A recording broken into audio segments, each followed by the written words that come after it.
Hello students, welcome to definite success पाठशाला। तो definite success पाठशाला में मैं यानी कि रूपाली वर्मा आपको पढ़ाते हैं हिंदी में मैंने बहुत सारी चीज़ें आपके लिए लेकर आई आपके क्लास 10th के लिए, यानी कि आज का जो वीडियो है वो क्लास 10th के लिए। तो 10th की जो है मैंने सभी कुछ कंप्लीट करने के लिए कोशिश करी है। आपका वन शॉट हो, आपके ऑब्जेक्टिव क्वेश्चन हो, सब्जेक्टिव क्वेश्चन हो, हर तरीके से चीज़ें आपको समझाकर मैंने क्लियर कर दिया है। आपका व्याकरण है, लेखन है, सब। तो अब क्या, अब भाई एग्ज़ाम सर पर हैं तो जाहिर सी बात है कि अब तो हमें रिवीजन करना है ना। तो इसी रिवीजन को हम करने के लिए लेकर आ चुके हैं आपके पास सैम्पल पेपर। ये सैम्पल पेपर आपको बहुत हद तक कई चीज़ों में मदद करने वाले हैं। क्या क्या चीज़ें देखिए, सैम्पल पेपर जहां आपको एग्ज़ाम का पैटर्न पूरी तरीके से याद करा देता है। आप अगर मुश्किल से 5 सैम्पल पेपर भी अगर आप सॉल्व कर लो तो आप पूरी तरीके से उस पूरे पैटर्न को रट जाएगा आपको पता चल जाएगा कि कितने नंबर का कौन सा क्वेश्चन आ रहा है, कितने क्वेश्चंस के लिए हमें कितना टाइम देना है। ये सारी चीज़ें हमें समझ में आने लगती हैं, ठीक है। साथ ही साथ आपकी स्पीड बिल्डअप हो जाती है कि 3 घंटे के अंदर आपको पूरा क्वेश्चन पेपर ख़त्म करना है।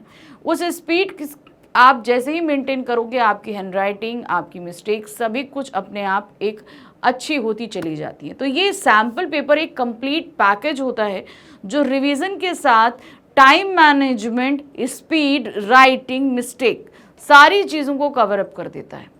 तो यहाँ पर ये सारी चीज़ें मैनेज करने के लिए सिर्फ एक सैम्पल पेपर हमने हल कर लिया तो इससे काम नहीं बनता है। तो इसीलिए मैं आपके पास लेकर आऊँगी एक से कहीं ज़्यादा सैम्पल पेपर। कोशिश करूँगी कम से कम 5 सैम्पल पेपर आपको सॉल्व करा दूँ आपके एग्ज़ाम तक, ताकि आप अच्छे से सारी चीज़ें मैनेज कर पाओ। अभी तक आपका सारा लर्निंग का प्रोसीजर ख़त्म हो चुका होना चाहिए था, रिवीजन आपका कंप्लीट हो चुका है, अब आपको सिर्फ प्रैक्टिस करनी है। तो चलिए शुरू करते हैं। आज हम सैम्पल पेपर लेकर आए हैं क्लास 10th हिंदी कोर्स ए के स्टूडेंट्स के लिए।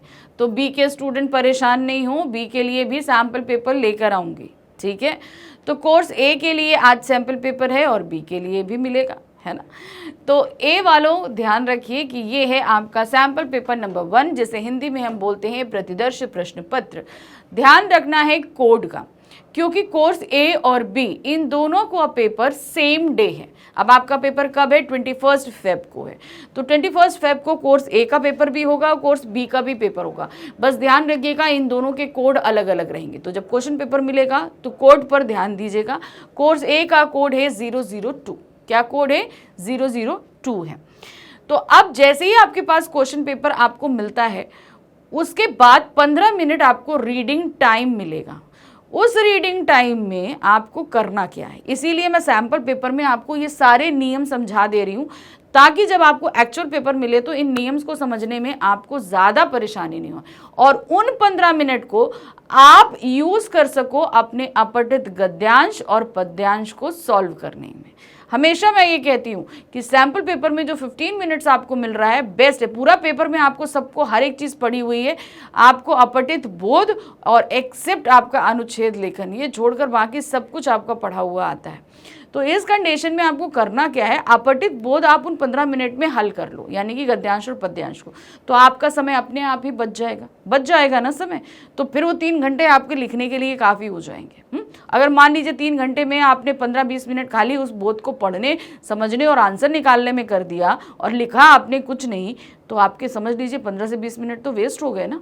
तो उन्हीं को आपको क्या करना है, इन 15 मिनट रीडिंग टाइम में ट्रांसफ़र करना है। ये काम आपको तब करना है और उस 15 मिनट में जो आपको ये जो निर्देश है वो आप अभी से समझ लो, ठीक है। चलिए शुरू करें। तो ध्यान दीजिएगा, प्रतिदर्श प्रश्न पत्र 1 है, यानी कि सैम्पल पेपर नंबर 1 है। विषय आपका हिंदी है, आ है, याद रखिए हिंदी ए है, जिसका कोड है 002। क्लास 10th 2023 और 24 का ये सैम्पल पेपर है। आपका सेशन 23-24 है ना, तो ये 23-24 का सैम्पल पेपर है। इसके लिए आपको समय मिल रहा है निर्धारित 3 घंटे का और ये पूरा पेपर है 80 मार्क्स का। वैसे तो 100 मार्क्स मिलते हैं, लेकिन 20 मार्क्स आपको इंटरनल मिलेंगे। 80 मार्क्स में आपको ये पेपर करना है।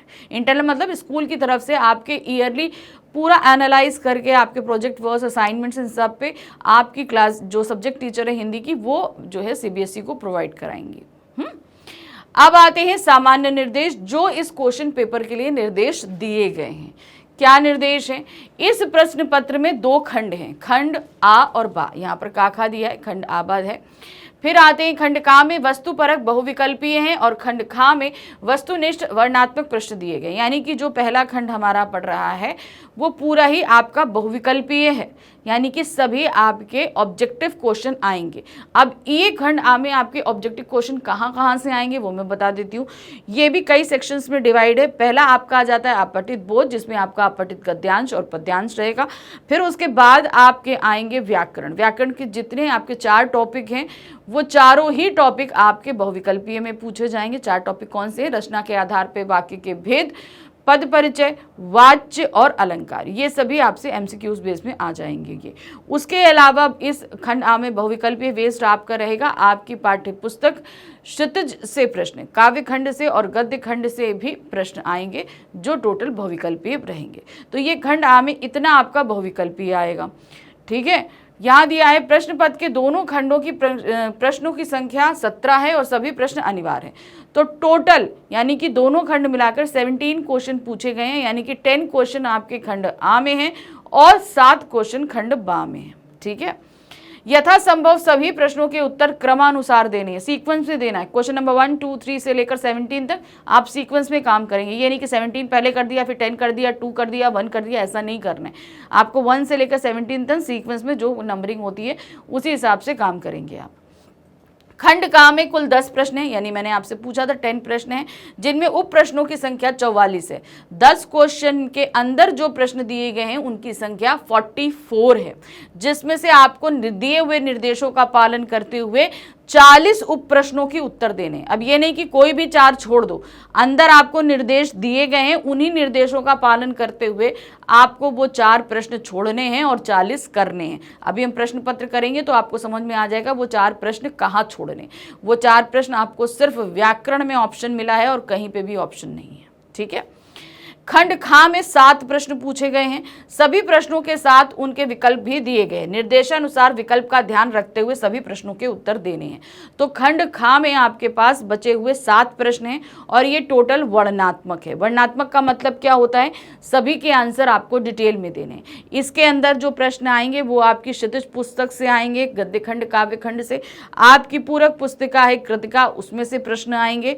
उसके बाद आपका लेखन कार्य आएगा, जिसमें अनुच्छेद लेखन, पत्र लेखन, ईमेल लेखन, सौवृत्त लेखन, विज्ञापन लेखन, संदेश लेखन, ये सारे लेखन कार्य आएंगे आपके खंड बा में। समझ गए? तो ये है आपका पूरे सामान्य निर्देश। ध्यान रखिए, इन निर्देशों को ध्यान से पढ़ना है और इन्हें फॉलो करना है। ठीक है, अब शुरू करते हैं हम प्रश्न पत्र। सबसे पहले हमारे पास, जैसे हमने बोला कि खंड आ आएगा और खंड आ हमारा टोटल बहुविकल्पीय है, यानी कि आपके ऑब्जेक्टिव क्वेश्चन में। तो पहला प्रश्न आ रहा है, अनुच्छेद को ध्यान पूर्वक पढ़कर निम्नलिखित प्रश्नों के उत्तर दीजिए। हमारे सामने एक पैराग्राफ दिया गया है, एक अपठित गद्यांश है, उस गद्यांश को पढ़ना है, उस पर आधारित 5 बहुविकल्पीय प्रश्न पूछे गए हैं, 5 प्रश्न करने हैं, कोई ऑप्शन नहीं है, यानी कि आपको पूरे 5 प्रश्न करने। तो यहाँ पर एक सवाल मेरे पास ये भी आता है कि मैम इन अपठित गद्यांश को पढ़ने या पद्यांश को पढ़ने या करने की कोई ट्रिक्स? इसका कोई ट्रिक्स नहीं है। इसे आप जितना करोगे प्रैक्टिस में ये चीज़ें उतनी होंगी, क्योंकि ये कहाँ से दिए जाएंगे? हम कह रहे हैं हम आपको 100 गद्यांश दे दें या 1000 गद्यांश निकाल के दे दें, लेकिन हम तब भी श्योर नहीं है कि उन 1000 गद्यांश में उसमें से कोई एक गद्यांश भी आपको बोर्ड एग्जाम में फंसेगा। तो इसका सिर्फ एक ये तरीका है कि आपको प्रैक्टिस करनी पड़ेगी। इस प्रैक्टिस से सिर्फ आएगा कि आप एकाग्र होकर गद्यांश को पढ़ेंगे तो उसके आंसर्स निकालना आपके लिए इजी होगा। ठीक है, गद्यांश ध्यान से पढ़िए, प्रैक्टिस करिए। अब इतने सारे मैं आपके लिए सैंपल पेपर लेके आ रही हूँ तो इसी में आप प्रैक्टिस कर सकते हो, है ना। बाल मजदूरी हमारे देश के लिए एक अक्षम्य अपराध है। देश में आज ना जाने कितने बच्चे बाल मजदूरी कर रहे हैं। क्या उन्हें हमारी तरह जीने का अधिकार नहीं है?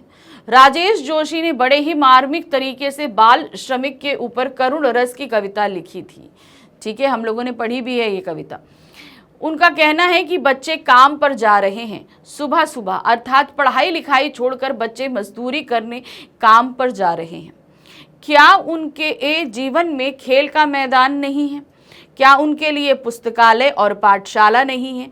इस तरह के भाव बोध और पीड़ा बोध से रचित राजेश जोशी की कविता आधुनिक सभ्य समाज के ऊपर एक प्रकार का व्यंग भी प्रस्तुत करती है।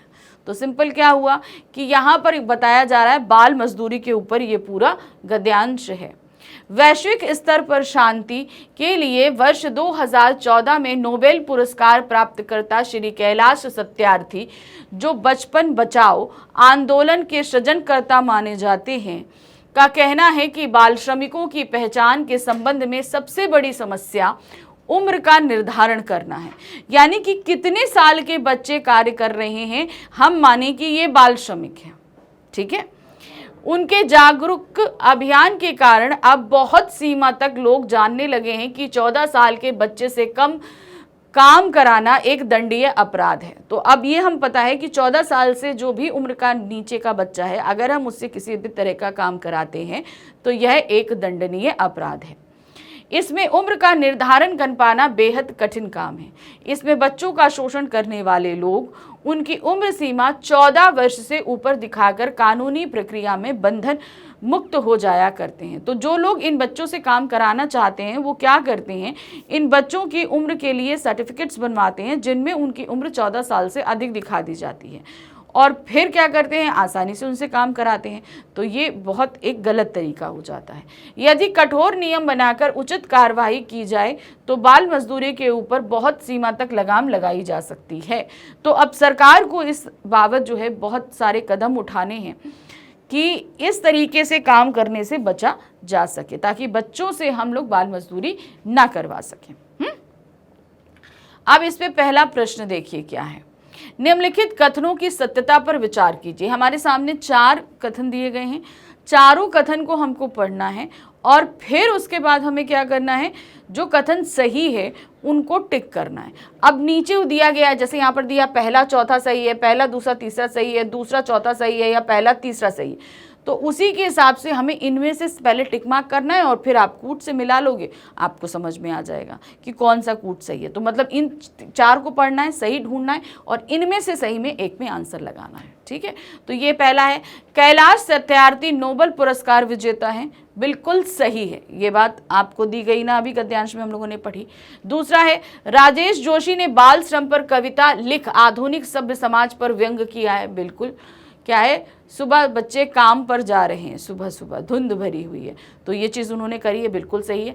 14 वर्ष से कम आयु के बच्चों से काम कराना दंडनीय अपराध है, गद्यांश के हिसाब से ये वक्तव्य भी एकदम सही है।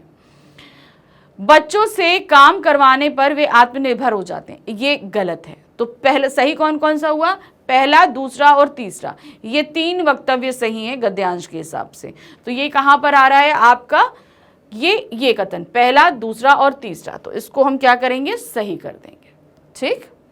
नेक्स्ट आते हैं, राजेश जोशी की कविता का मूल आश्रय क्या है। राजेश जोशी ने जो कविता लिखी ना कि बच्चे काम पे जा रहे हैं, इसका मूल आश्रय क्या है। बचपन का चित्रण करना, कवि धर्म का पालन करना, सभी विकल्प सही हैं, या बच्चों के प्रति तत्कालीन समाज की संवेदनहीनता को व्यक्त करना। तो राजेश जोशी ने जो ये कविता लिखी, उन्होंने उसमें क्या किया है कि वर्तमान समाज जो है वो बच्चों को लेकर इतना संवेदनशीलता होनी चाहिए वो नहीं है उनके अंदर, तो उसी को उन्होंने किया, व्यक्त करने की कोशिश की है। तो बच्चों के प्रति तत्कालीन समाज की संवेदनहीनता को व्यक्त करना है। नेक्स्ट आते हैं, बाल श्रमिकों की पहचान के संबंध में सबसे बड़ी समस्या किसे माना गया है, कि मतलब बच्चे को बाल श्रमिक हैं, ये हम किस मोटिव पे बोल सकते हैं, ठीक है। क्या है, उम्र का निर्धारण करने को लेकर है, समाज में पढ़ाई को कम महत्व देने को है, विद्यालयों की सीमित संख्या को है, या पढ़ाई के प्रति बच्चों की उदासीनता को है। तो यहाँ पर देखिए कि बाल श्रमिक की पहचान करने के लिए जो सबसे बड़ी समस्या माना गया है वो है उम्र का निर्धारण, अर्थात कितने वर्ष के उम्र से नीचे बच्चे जो हैं वो बाल श्रमिक माने जाएंगे और उसके ऊपर के नहीं माने जाएंगे। तो यही सबसे बड़ी समस्या है। प्रश्न संख्या 4 है, बचपन बचाओ आंदोलन का समाज पर क्या प्रभाव पड़ा है। अब आंदोलन चला, कौन सा, बचपन बचाओ, इसका समाज पर क्या प्रभाव पड़ा। लोग जानने लगे कि खेल भी बच्चों के लिए आवश्यक है, दूसरा, लोग जानने लगे कि 14 वर्ष से कम आयु के बच्चों से काम कराना एक अपराध है। ये चीज़ है। दूसरा है, लोग जान गए कि शिक्षा का क्या महत्व है। चौथा है, लोग जानने लगे कि बचपन जीवन का सर्वोत्तम समय है। तो लोग क्या जान पाए? वो लोग जान पाए कि 14 वर्ष से कम आयु के बच्चों से काम कराना एक अपराध है। ये लोगों को जानकारी होने लगी।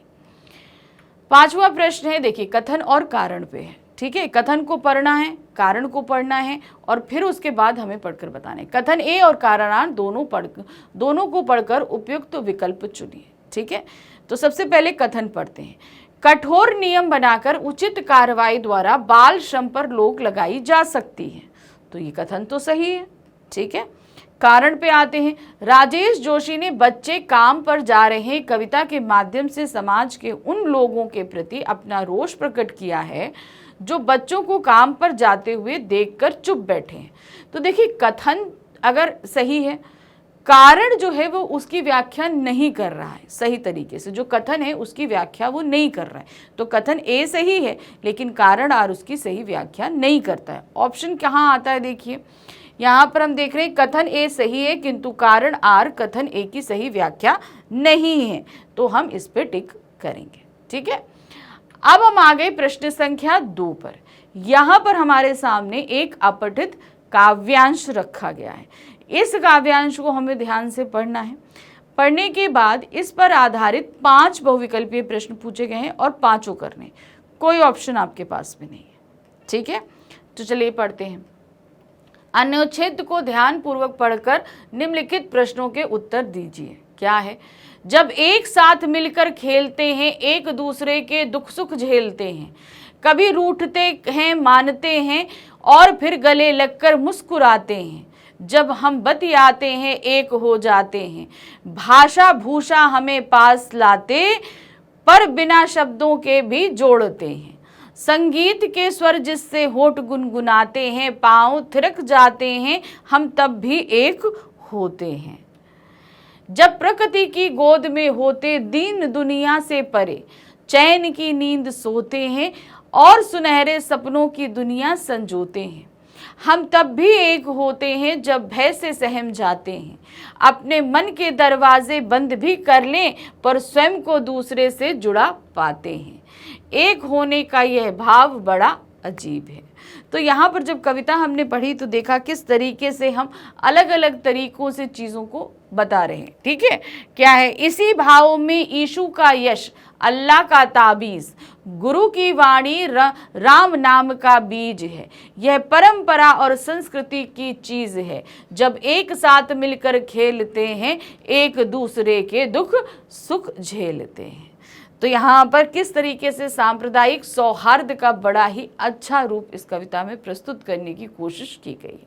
अब इस पे आधारित हमारे सामने 5 प्रश्न हैं। पहला प्रश्न है, यहाँ पर हमारे सामने 4 कथन हैं और हमें इन चारों कथन में से पढ़ना है कि कौन सा सही है, और नीचे ऑप्शंस दिए गए हैं, उनके अकॉर्डिंग हमें इसे सही या गलत पर लगाना है। ठीक है, एक साथ मिलकर खेलने पर सब प्रसन्न हो जाते हैं, बिल्कुल सही है, ये बात तो कही गई है काव्यांश में। दूसरा है, एक दूसरे का सुख दुख झेलने पर सब हर्षित हो जाते हैं, ये भी सही है।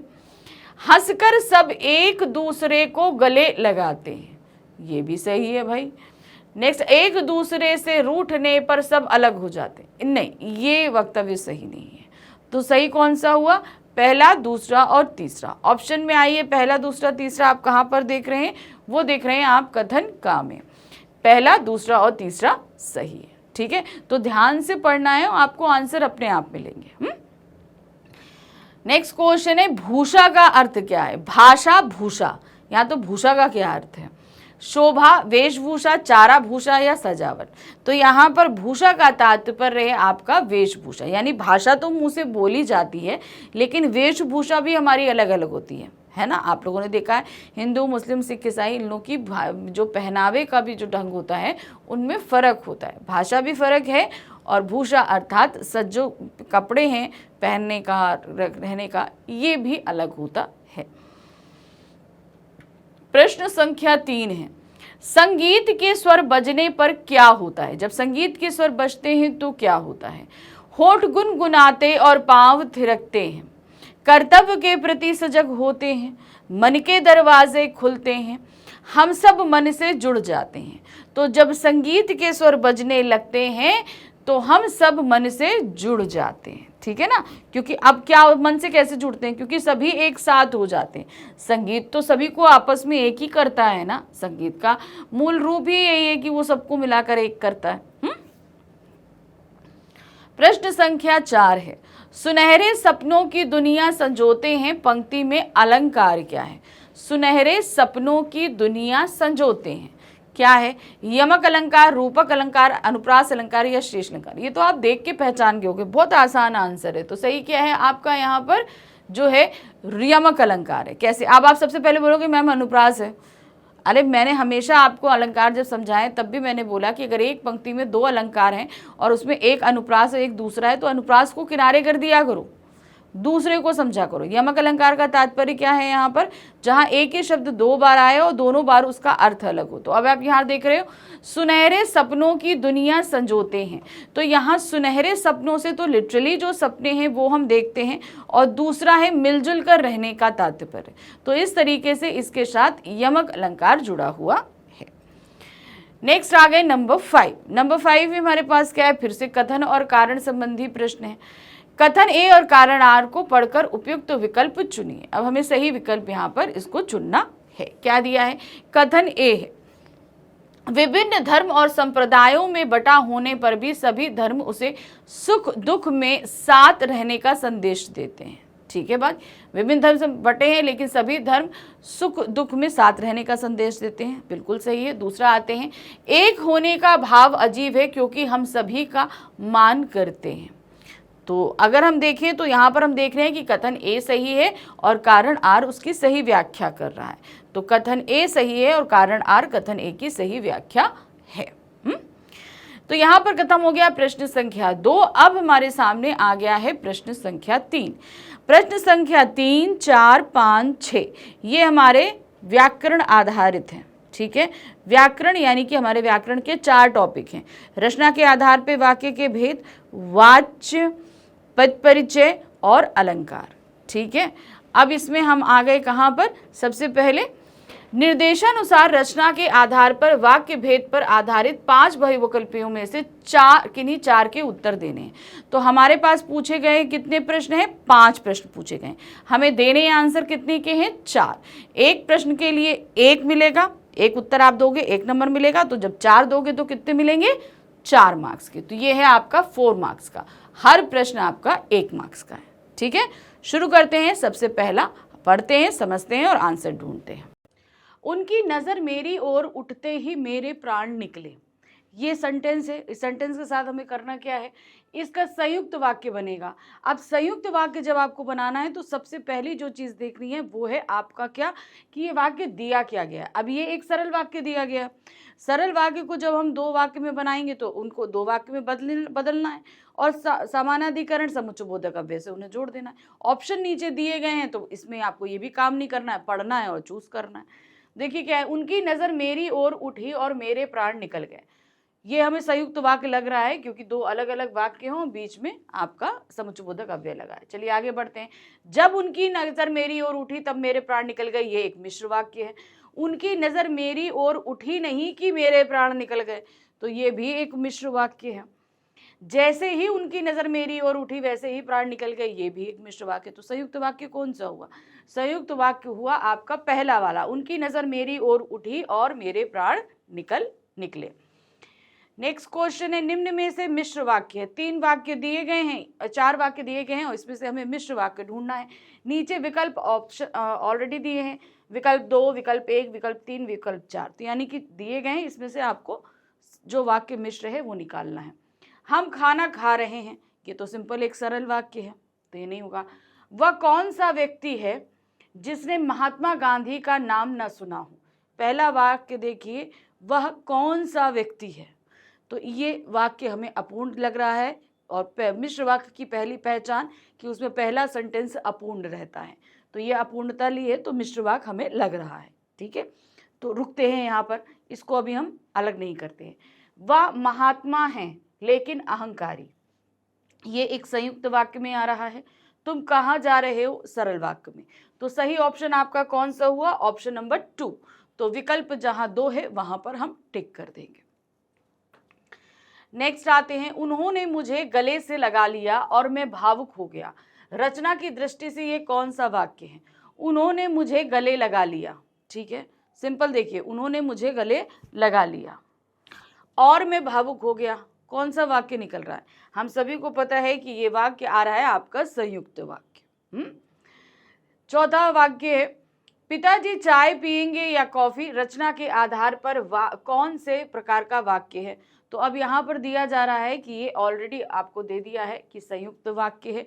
कैसे वह संयुक्त वाक्य है, आप बोलोगे कि ये एक सरल वाक्य हो सकता है मैम क्योंकि इसमें एक ही चीज पूछी जा रही है। बिल्कुल नहीं, देखिए पिताजी चाय पिएंगे ये पहला वाक्य है, दूसरा या कॉफी, तो यहाँ पर कॉफी जो है वो सेकंड वाक्य में आ रहा है। आप कहोगे वाक्य नहीं, वो सिर्फ एक शब्द या पद है, लेकिन अगर उसके साथ हम पिताजी लगा देंगे तो वो सेंटेंस बन जाएगा कि नहीं बन जाएगा, इसीलिए ये संयुक्त वाक्य के अंतर्गत आएगा।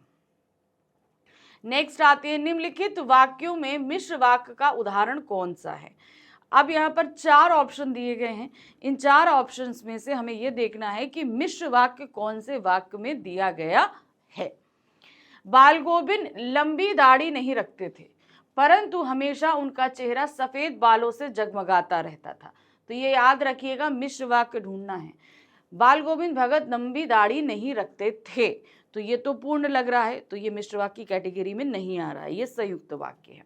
नेक्स्ट करते हैं, इस रेखा चित्र की एक विशेषता यह है कि बालगोविंद भगत के माध्यम से ग्रामीण जीवन की सजीव झांकी देखने को मिलती है।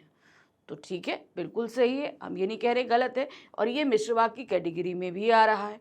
देखिए पहला वाक्य, इस रेखा चित्र की एक विशेषता यह है कि, तो सिंपल कहाँ हुआ, ये एक मिश्र वाक्य हुआ। आगे बढ़ते हैं, वेशभूषा या बाह्य अनुष्ठानों से कोई सन्यासी नहीं थे, ये एक सरल वाक्य है। वह विशिष्ट शैलीकार है, इसलिए उन्हें कलम का मजदूर कहा जाता है। तो ये भी क्या हुआ, एक संयुक्त वाक्य। तो मिश्र वाक्य मिल गया आपको, मैंने बता दिया मिश्र वाक्य खा। इस रेखा चित्र की एक विशेषता यह है कि बालगोविंद भगत के माध्यम से ग्रामीण जीवन की सजीव झांकी देखने को मिलती है। प्रश्न संख्या 4 है, निर्देशानुसार वाच्य पर आधारित 5 बहुविकल्पीय प्रश्नों में से किन्हीं 4 प्रश्नों के उत्तर देने हैं।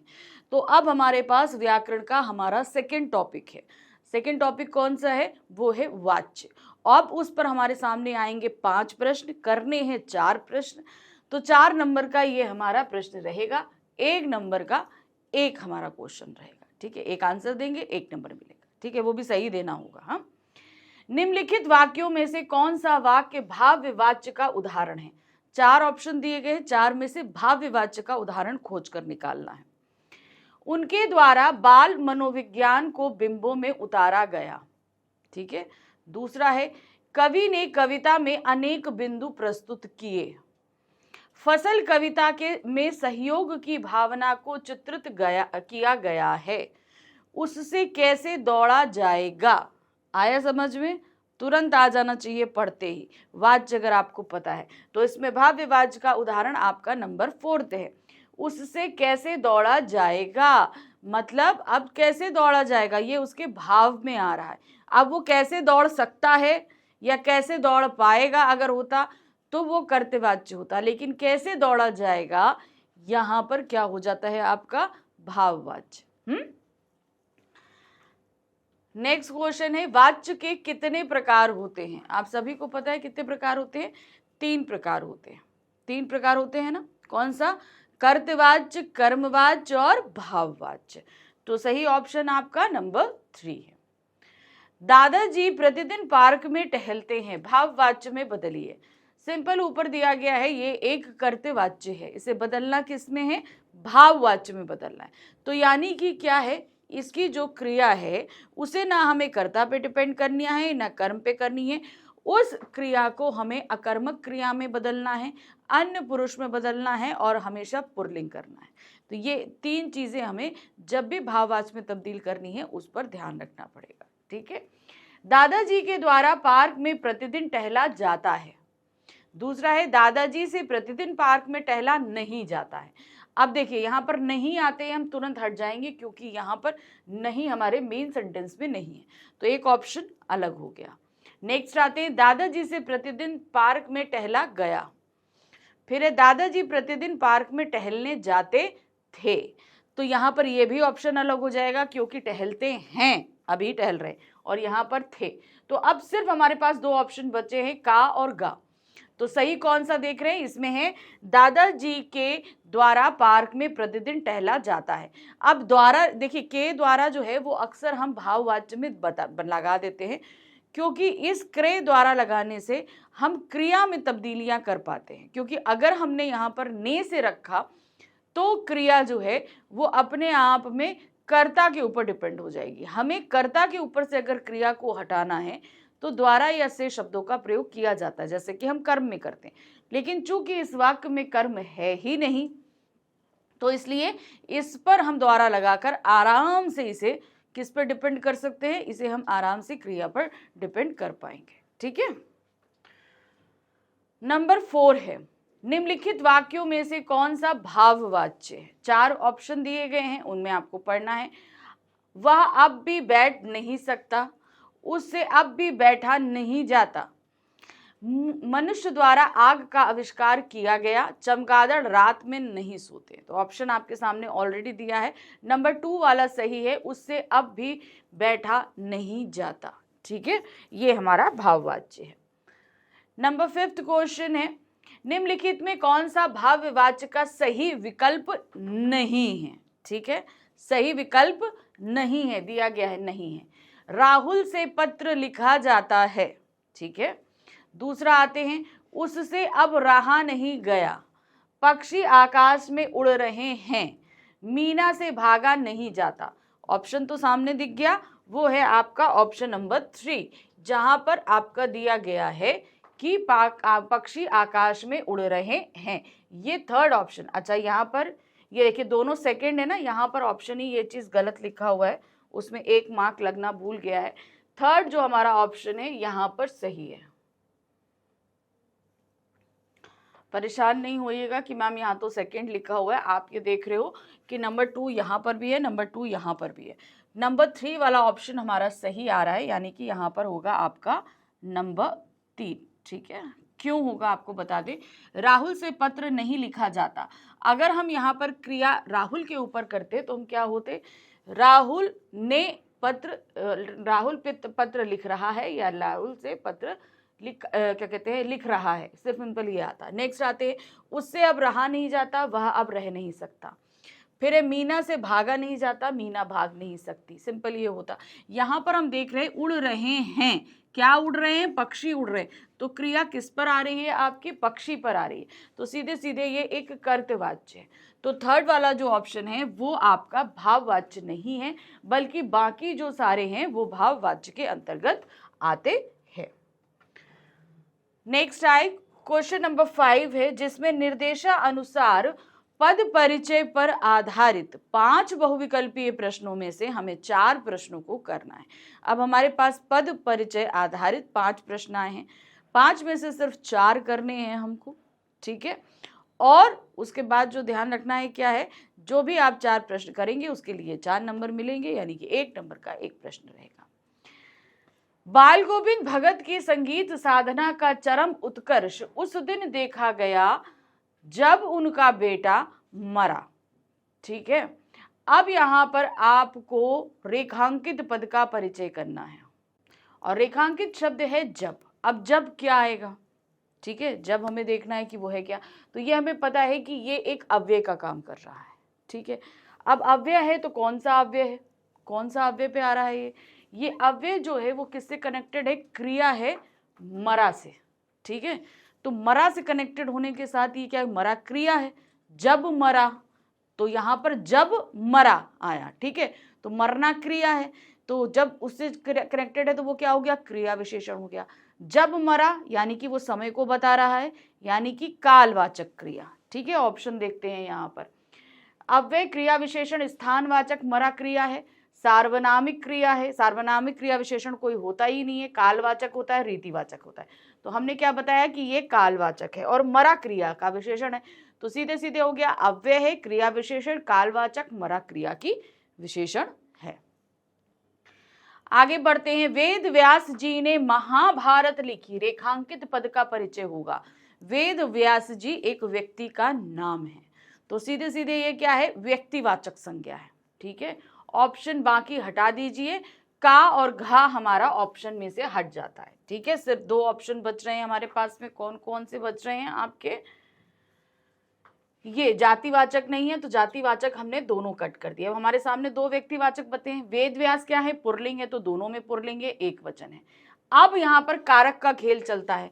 अब ने लगा हुआ है कारक, तो ने कौन सा कारक होता है, कर्ता कारक। कर्ता कारक हमने होता है ना, कर्ता ने, तो सही क्या आया आपका, कर्ता कारक, यानी कि नंबर 3 ऑप्शन हमारा सही है। तो देखिए नंबर 3 हमारा सही है।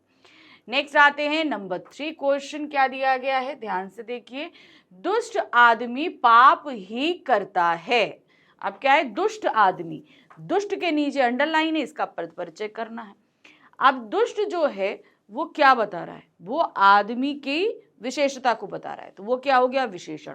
विशेषण के अलावा जो ऑप्शन है कट कर दीजिए। ये एक सर्वनाम है, नहीं, इनमें से कोई नहीं, नहीं, क्रिया विशेषण नहीं, तो सीधे सीधे निकल आया विशेषण है और गुणवाचक विशेषण है, क्यों, वो आदमी की गुणवत्ता को बता रहा है, तो सही है ये आपका विशेषण, गुणवाचक विशेषण।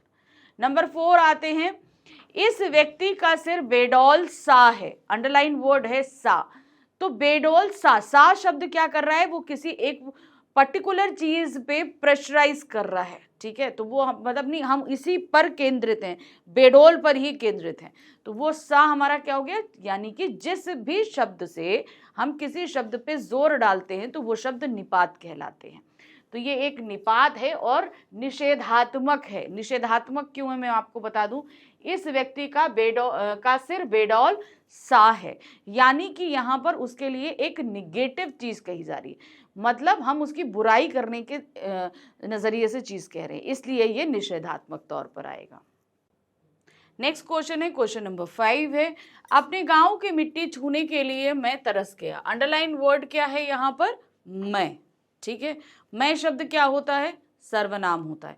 उसके अलावा जो ऑप्शन है वो कट कर दिए। पद परिचय में मैंने आपको पहले भी बोला है, एलिमिनेशन पे वर्क करिए, जो आपका ऑप्शन नहीं है उसे हटा दीजिए, हटा दिया मैंने।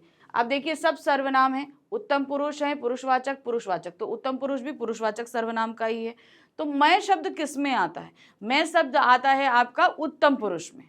ठीक है, तो ये मध्यम पुरुष है, कट कर दीजिए, मध्यम पुरुष कट कर दीजिए, उत्तम पुरुष एक है, पुल्लिंग है, एक वचन है, कर्ता कारक है।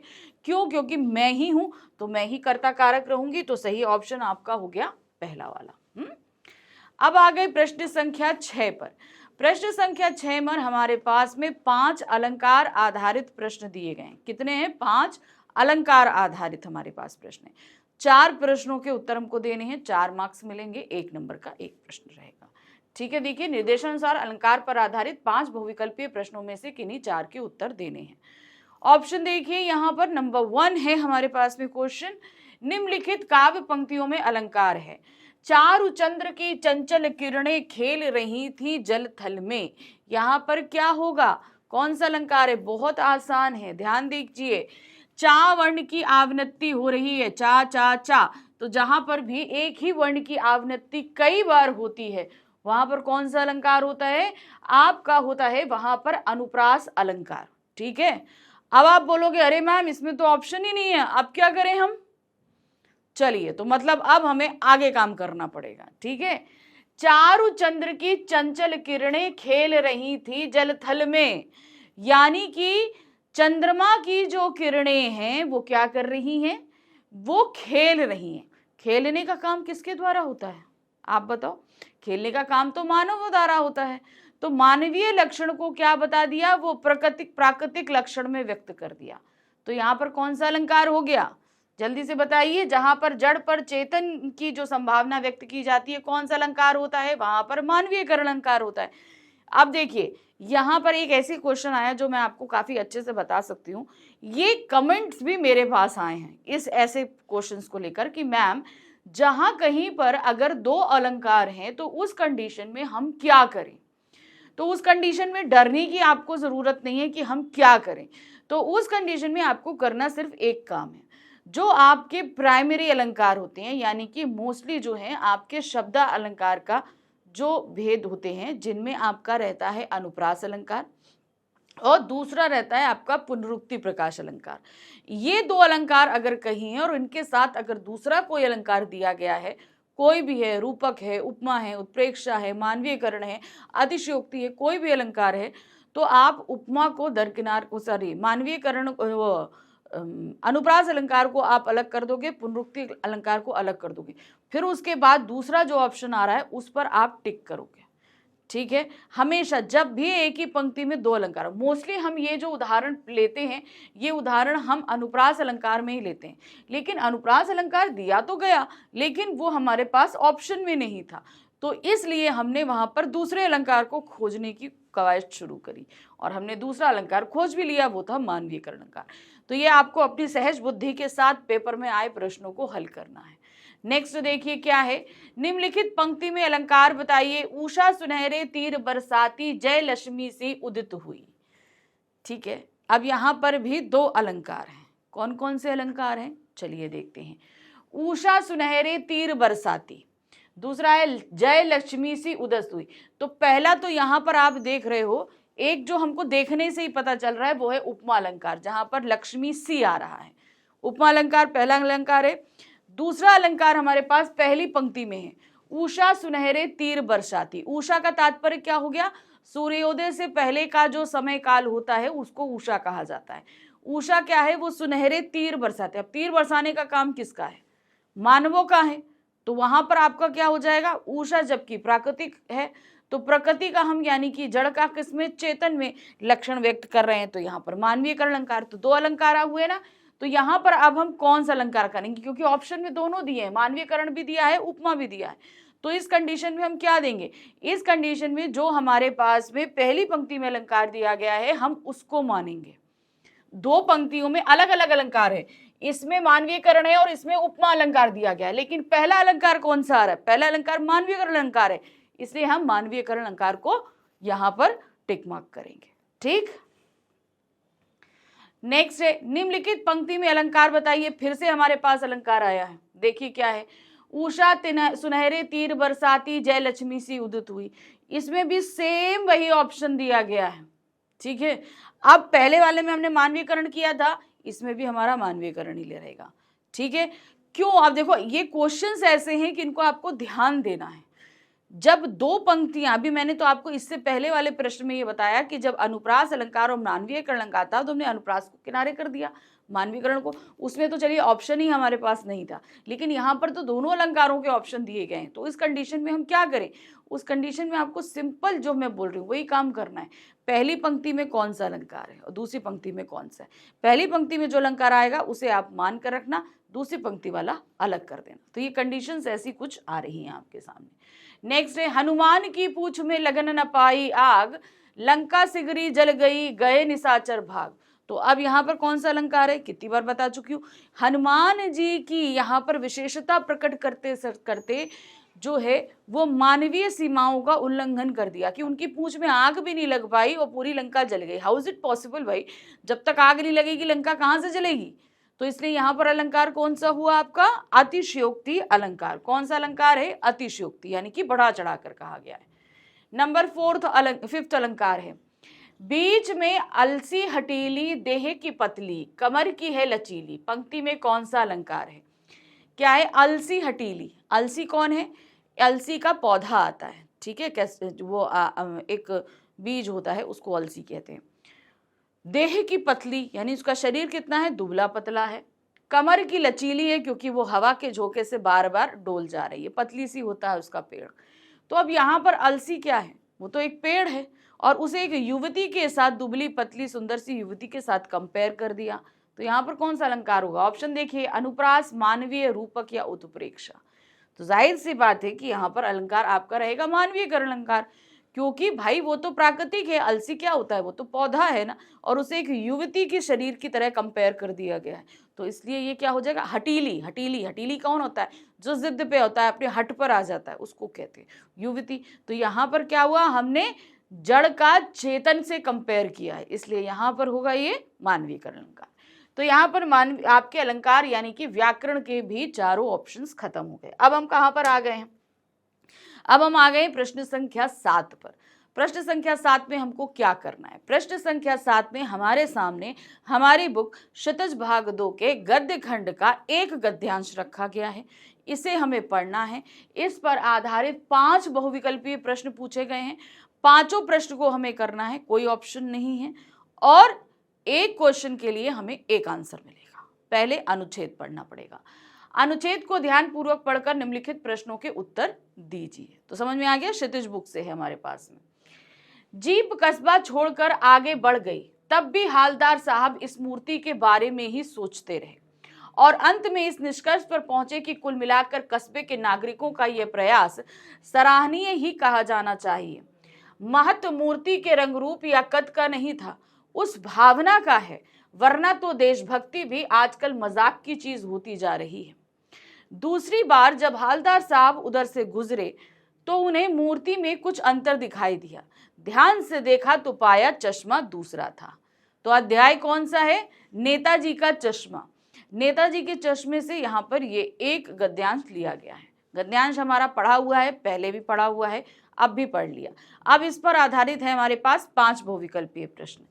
पहला प्रश्न है, हालदार साहब अंत में किस निष्कर्ष पर पहुंचे, कौन से निष्कर्ष पर पहुंचे थे। देखिए क्या है, मूर्ति पर संगमरमर के चश्मे के ना होने पर रियल चश्मा लगाने का प्रयास सराहनीय था।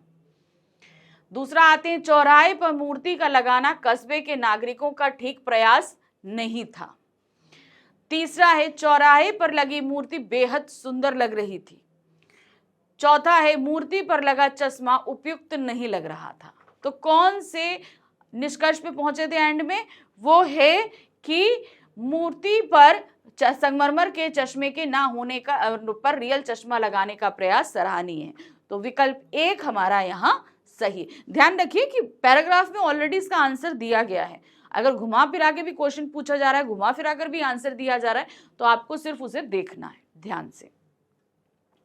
नेक्स्ट है, महत्व मूर्ति के रंग रूप या कद का नहीं है, बल्कि डैश का है। किस चीज का है, उसमें निहित भावना का, उसे बनाने में खर्च हुए पैसे का, उससे मिलने वाली प्रेरणा या उसके संदेश का।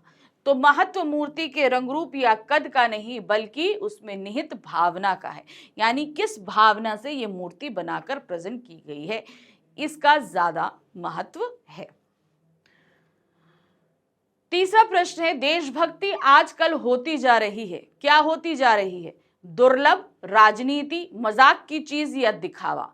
गद्यांश में क्या दिया गया है, देशभक्ति आजकल मजाक की चीज होती जा रही है, क्योंकि अगर कोई व्यक्ति अपनी देशभक्ति दिखाता है तो सामने वाला उसका मजाक उड़ाता है, इसलिए इसको बोला गया है ये मजाक की चीज होती जा रही है।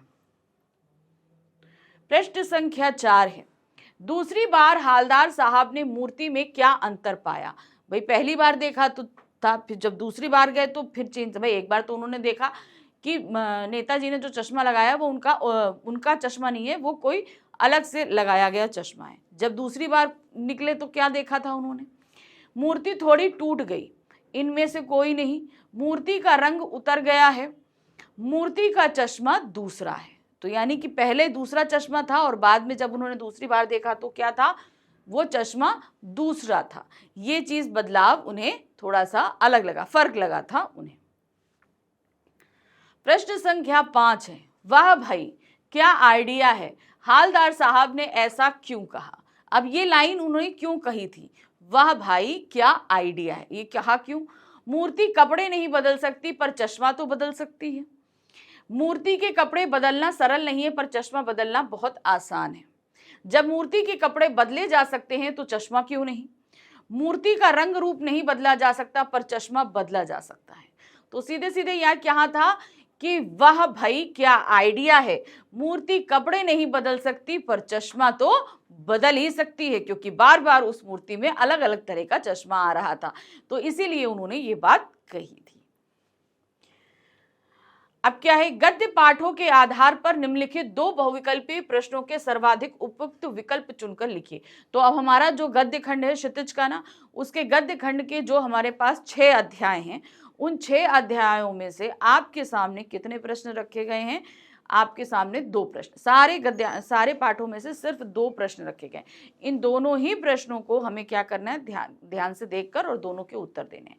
तो 1 नंबर का एक प्रश्न रहेगा, तो दोनों करेंगे तो 2 मार्क्स आपको मिलेंगे। देखिए क्या है, एक कहानी यह भी पाठ में पिताजी बच्चों से किस विषय में बातें करना पसंद नहीं करते थे। तो कौन सी ऐसी बात थी जिस पे वो बात करना बिल्कुल पसंद नहीं करते थे? मनु भंडारी द्वारा लिखित कहाँ पाठ है ना, बच्चों की पढ़ाई लिखाई के बारे में, घर में आने वाले लोगों के बारे में, घर की गरीबी के बारे में, माता की कार्यशैली के बारे में। तो वो किस बारे में बात करना पसंद नहीं करते थे? वे बात करना पसंद नहीं करते थे घर की गरीबी के बारे में, क्योंकि उनकी आर्थिक स्थिति जो बदली थी उस चीज के बारे में वो किसी से डिस्कशन नहीं करना चाहते थे, इसीलिए वो और भी चिड़चिड़े होते जा रहे थे। दूसरा प्रश्न है यहाँ पर, लखनवी अंदाज पाठ में नवाब साहब ने खिड़की से बाहर देखकर दीर्घ श्वास क्यों ली? उन्होंने खिड़की से बाहर देखा और बहुत लंबी सांस ली। वो सांस क्यों ली थी? खिड़की के बाहर का प्राकृतिक सौंदर्य बहुत मनमोहक था, इसलिए वे अभी खिड़की के बाहर खीरा फेंकने वाले थे जिसका उन्हें अफसोस हो रहा था, इसलिए खिड़की के बाहर उड़ती धूल मिट्टी खीरे को खराब न कर दे, इसलिए उन्हें डर था कि लेखक उनके खीरे की फांकों को उठाकर बाहर न फेंक दे। तो उन्होंने ये लंबी सांस इसलिए ली थी क्योंकि वे जो है अभी खिड़की के बाहर खीरा फेंकने वाले थे जिसका उन्हें अफसोस हो रहा था। भाई वो खीरा लाए खरीदे ही इसलिए थे कि वो एकांत में बैठकर खाएंगे। अब एकांत में विघन पड़ा कि हमारे लेखक पहुंच गए। अब लेखक से को जब उन्होंने ऑफर किया कि भाई खीरा खा लीजिए, तो उन्होंने मना कर दिया कि हम खीरा नहीं खाएंगे। अब सोचिए, एक नवाब होते हुए वो खीरा खाएं और एक साधारण व्यक्ति खीरा ना खाए, तो इसलिए उनको इस चीज का बड़ा अफसोस हुआ कि अब ये खीरे मुझे खाने नहीं है, क्योंकि मुझे तो अपनी शान दिखानी है, तो इसलिए उन्हें उन खीरों को फेंकना पड़ेगा। इस चीज का उन्हें अफसोस हो रहा था, यही उन्होंने लंबी यानी कि दीर्घ श्वास ली थी।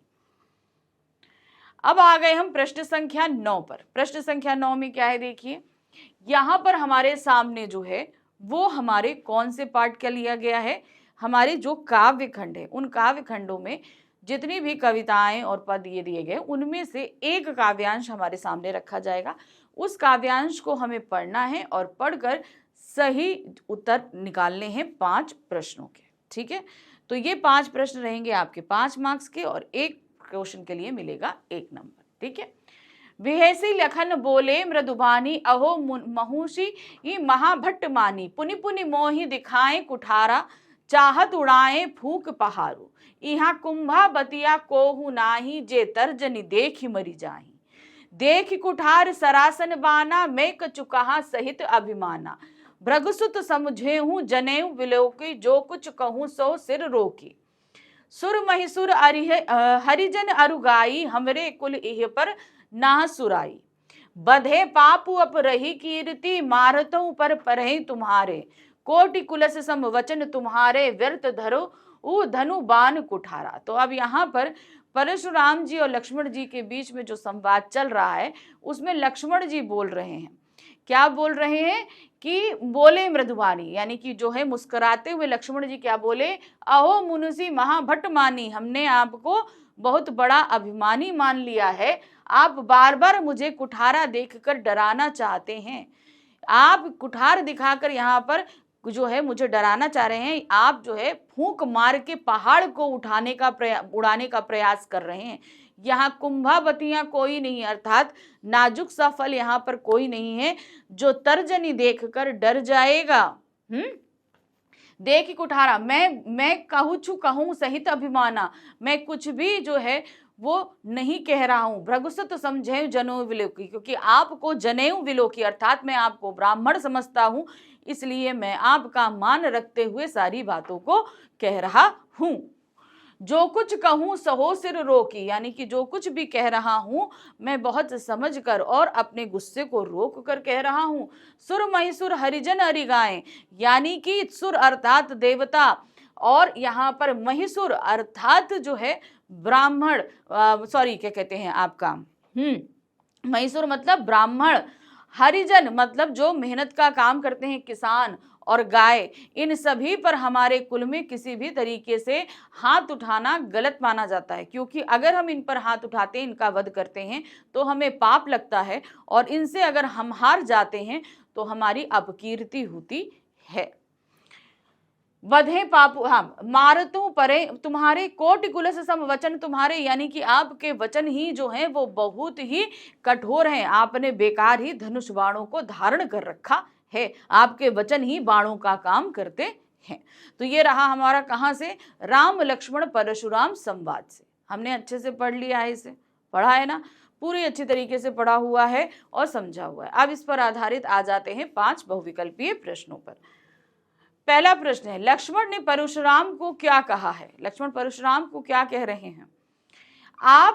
आप फूंक के ही पहाड़ उड़ाना चाहते हैं, आप स्वयं को बड़ा योद्धा मानते हैं, बार बार मुझे फरसा दिखाते हैं। तो यहाँ पर सारे विकल्प ही सही है, क्योंकि ये सारी बातें लक्ष्मण ने परशुराम जी को कही हैं। नेक्स्ट आते हैं, काव्यांश के आधार पर बताइए कि रघुकुल में व्यक्ति किस पर अपनी वीरता नहीं दिखाते? ब्राह्मण, देवता, हरिजन और गाय, इन सभी पर नहीं दिखाते। तो यहाँ पर देख रहे हैं ब्राह्मण, देवता, भगवान के भक्त, इन सभी, और गाय भी थी इसमें। तो इन सभी पर किसी भी तरीके से जो है जोर यानी कि बल का प्रदर्शन नहीं किया जाता है। भृगुसुत किसके लिए प्रयुक्त हुआ है? किसके लिए भृगुसुत जो है वो शब्द, ये तो ये परशुराम जी के लिए इस्तेमाल किया गया है। अब क्यों किया है? क्योंकि जो परशुराम जी हैं वो भृगुवंश के वंशज हैं, यानी कि भृगुवंश में जन्मे हैं। तो इनको मोस्टली क्या जाता है, भृगुकुल केतु। ठीक है, क्या बोलते हैं, भृगुकुल केतु या भृगुसुत, यानी कि भृगुसुत का मतलब क्या हुआ, भृगुवंश के पुत्र। ठीक है, सुत मतलब पुत्र होता है, तो भृगुवंश के पुत्र, भृगु वंश का नाम है, कुल अर्थात वंश, सुत मतलब पुत्र। अब अगर इनको हम क्या बोलते हैं, भृगुकुल केतु भी बोला जाता है। आपने परशुराम जी का अगर कोई चित्र देखा है तो ध्यान से देखिएगा, उनके कंधे पर धनुष रहता है, पीछे बाण रहते हैं, हाथ में कुठार रहता है और एक हाथ में उनके झंडा रहता है। तो वो अपने ही कुल के झंडे को धारण करते हैं, इसलिए भृगुकुल केतु उनको कहा जाता है। नंबर 4 है, काव्यांश में कुंभावतिया शब्द किसके लिए प्रयुक्त किया गया है? कुंभवतिया किसके लिए इस्तेमाल किया गया है? विद्वान व्यक्तियों के लिए, शक्तिशाली व्यक्तियों के लिए, कमजोर व्यक्तियों के लिए, कमजोर और शक्तिशाली व्यक्तियों के लिए। तो कुंभवतिया जो होता है, जैसे कद्दू होता है, तरबूज है, खरबूजा है, तो ये सारे फल ऐसे होते हैं कि अगर हम इन पे ज्यादा जोर लगाए ना तो ये फट जाते हैं, होता है ना। तो वही चीज उन्होंने बताया, यहाँ कुंभावतियां कोहु नाही जे तर्जनी देख डरी जाएं। और तर्जनी मतलब हाथ, अगर कोई उंगली दिखाए और हम डर जाएं अर्थात हम बहुत कमजोर हैं।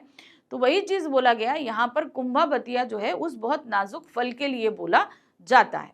तो यहाँ पर जो इस पूरे उसमें बोला गया है, यहाँ कुंभावतिया शब्द इस्तेमाल किया गया है कमजोर व्यक्तियों के लिए, अर्थात यहाँ पर कमजोर व्यक्ति कोई भी नहीं है जो आपके इस तरीके से गुस्से या क्रोध मात्र से डर जाएगा। इसलिए उन्होंने बोला मार फूंक उड़ाए पहाड़ू, यानी कि फूंक मार के आप पहाड़ को उड़ाने की कोशिश कर रहे हैं। तो यहाँ पर मैं पहाड़ हूं अर्थात शक्तिशाली हूं, और आप फूंक मार के उसे उड़ाने की कोशिश कर रहे हैं। नंबर 5 है, काव्यांश के आधार पर बताइए कि कौन फूंक से ही विशाल पर्वत को उड़ा देना चाहता है?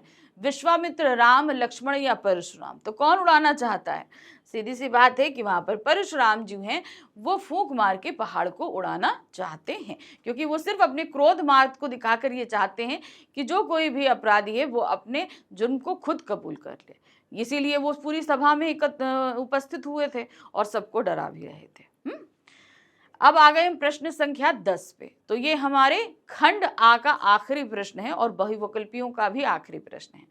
इसमें हमारे जो काव्य खंड है क्षितिज बुक का, उसमें से 2 प्रश्न रखे गए हैं, दोनों प्रश्न करने हैं और 2 मार्क्स करेगा, यानी कि 1 मार्क्स का 1 प्रश्न रहेगा। ठीक है, तो देखिए क्या है, उत्साह कविता अनुसार तप्त धरा का सांकेतिक अर्थ क्या है? तप्त धरा, तप्त मतलब क्या होता है? तपती हुई, धरा मतलब पृथ्वी। इसका सांकेतिक अर्थ बताना है, ध्यान रखना, हम यहाँ पर शाब्दिक अर्थ नहीं पूछ रहे हैं, हम सांकेतिक अर्थ पूछ रहे हैं। दुखों से पीड़ित धरती, सूखी धरती, लक्ष्मण या परशुराम। तो यहाँ पर जो इसका सांकेतिक अर्थ है वो है दुखों से पीड़ित धरती, यानी कि इस पूरी धरती जो है वो दुखों से भरी हुई है, तप्त है, तप्त मतलब जल रही है, ये गर्मी से जल रही है। तो बादलों से क्या आह्वान किया जा रहा है? आप आइए और इनको वर्षा करिए, शांत करिए।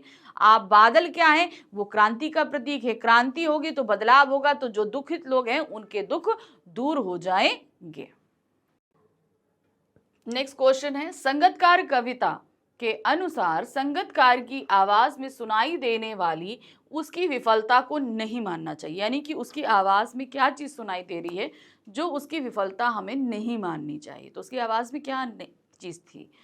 दारुण थी, घबराहट थी, कोमलता थी, हिचक थी। तो संगतकार जो कविता है उसके अनुसार से संगतकार की आवाज में जो हिचक सुनाई दे रही है, हमें उसकी विफलता नहीं माननी देनी चाहिए, क्योंकि वो जानकर अपनी आवाज को रोकने या दबाने की कोशिश कर रहा है ताकि उसकी आवाज मुख्य गायक के आवाज से ऊंची ना जाए। तो सही ऑप्शन है हिचक। चलिए अब हम आ चुके हैं अपने खंड खा में। खंड खा में हमारे पास वर्णात्मक प्रश्न आए हैं। क्या आए हैं? वर्णात्मक प्रश्न। यहाँ पर अब हर एक प्रश्न का उत्तर हमें पूरी तरीके से डिटेल में देना है। ठीक है, अब यहाँ पर क्या दिया है? प्रश्न संख्या 11, गद्य पाठों के आधार पर निम्नलिखित 4 प्रश्नों में से किन्हीं 3 प्रश्नों के उत्तर लगभग 25 से 30 शब्दों में हमें देने हैं। तो हमारे पास आ रहे हैं 4 प्रश्न, 4 में से हमें करने हैं 3 प्रश्न। ठीक है, जो हमारे क्षितिज बुक के गद्य खंड से लिए गए हैं। अब यहाँ पर क्या दिया गया है? इसमें इन्होंने क्या बोला? 3 प्रश्न करने हैं और 6 नंबर का है, तो यानी कि क्या हुआ? 2 नंबर का 1 प्रश्न हुआ। तो यहाँ पर 2 नंबर का 1 प्रश्न है, 3 करेंगे तो 6 नंबर हमें मिल जाएंगे। पहला प्रश्न है, डुमराव और शहनाई से संबंध था, नौबत खाने में इबादत पाठ के आधार पर स्पष्ट कीजिए। डुमराव और शहनाई का क्या संबंध है? इसमें संबंध है कि जो शहनाई है वो जिस रीढ़ से बनती है, जिस लकड़ी से बनती है, वो डुमराव में बहने वाली सोन नदी में ही पाई जाती है। दूसरा, शहनाई के जो उस्ताद हैं, जो आपके भारत रत्न प्राप्त उस्ताद हैं बिस्मिल्लाह खां, उनका जन्म भी कहाँ हुआ है? डुमराव में ही हुआ है। ठीक है, देखिए क्या है, डुमराव गांव की इतिहास में कोई विशेष पहचान नहीं रही, पर फिर भी वह एक विशेष स्थान के रूप में प्रसिद्ध है। भारत रत्न पुरस्कार से सम्मानित प्रसिद्ध शहनाई वादक बिस्मिल्लाह खां का जन्म इसी स्थान पर हुआ है। शहनाई के लिए नरकट की आवश्यकता पड़ती है, नरकट यानी कि जो लकड़ी होती है, और यह नरकट इस गांव की सोन नदी के किनारे विशेष रूप से पाया जाता है। इस तरह शहनाई और डुमराव एक दूसरे के पूरक हो गए हैं। ठीक है, नेक्स्ट क्वेश्चन है नंबर 2, संस्कृति पाठ के अनुसार लेखक ने आग और सुई धागे के आविष्कार से क्या स्पष्ट करना चाहा है? उन्होंने संस्कृति और सभ्यता को स्पष्ट करना चाहा है ना। लेखक ने आग और सुई धागे के उदाहरण से स्पष्ट किया है कि व्यक्ति की एक चीज है आविष्कार कर सकने की शक्ति, और दूसरी चीज है आग और सुई धागे का आविष्कार। यानी कि सीधी सी चीज है कि मनुष्य के अंदर शक्ति होती है कि उसे जो जरूरतें हैं वो जरूरतें उससे आविष्कार कराती हैं। ठीक है, जैसे कि सुई धागे और आग का आविष्कार हुआ।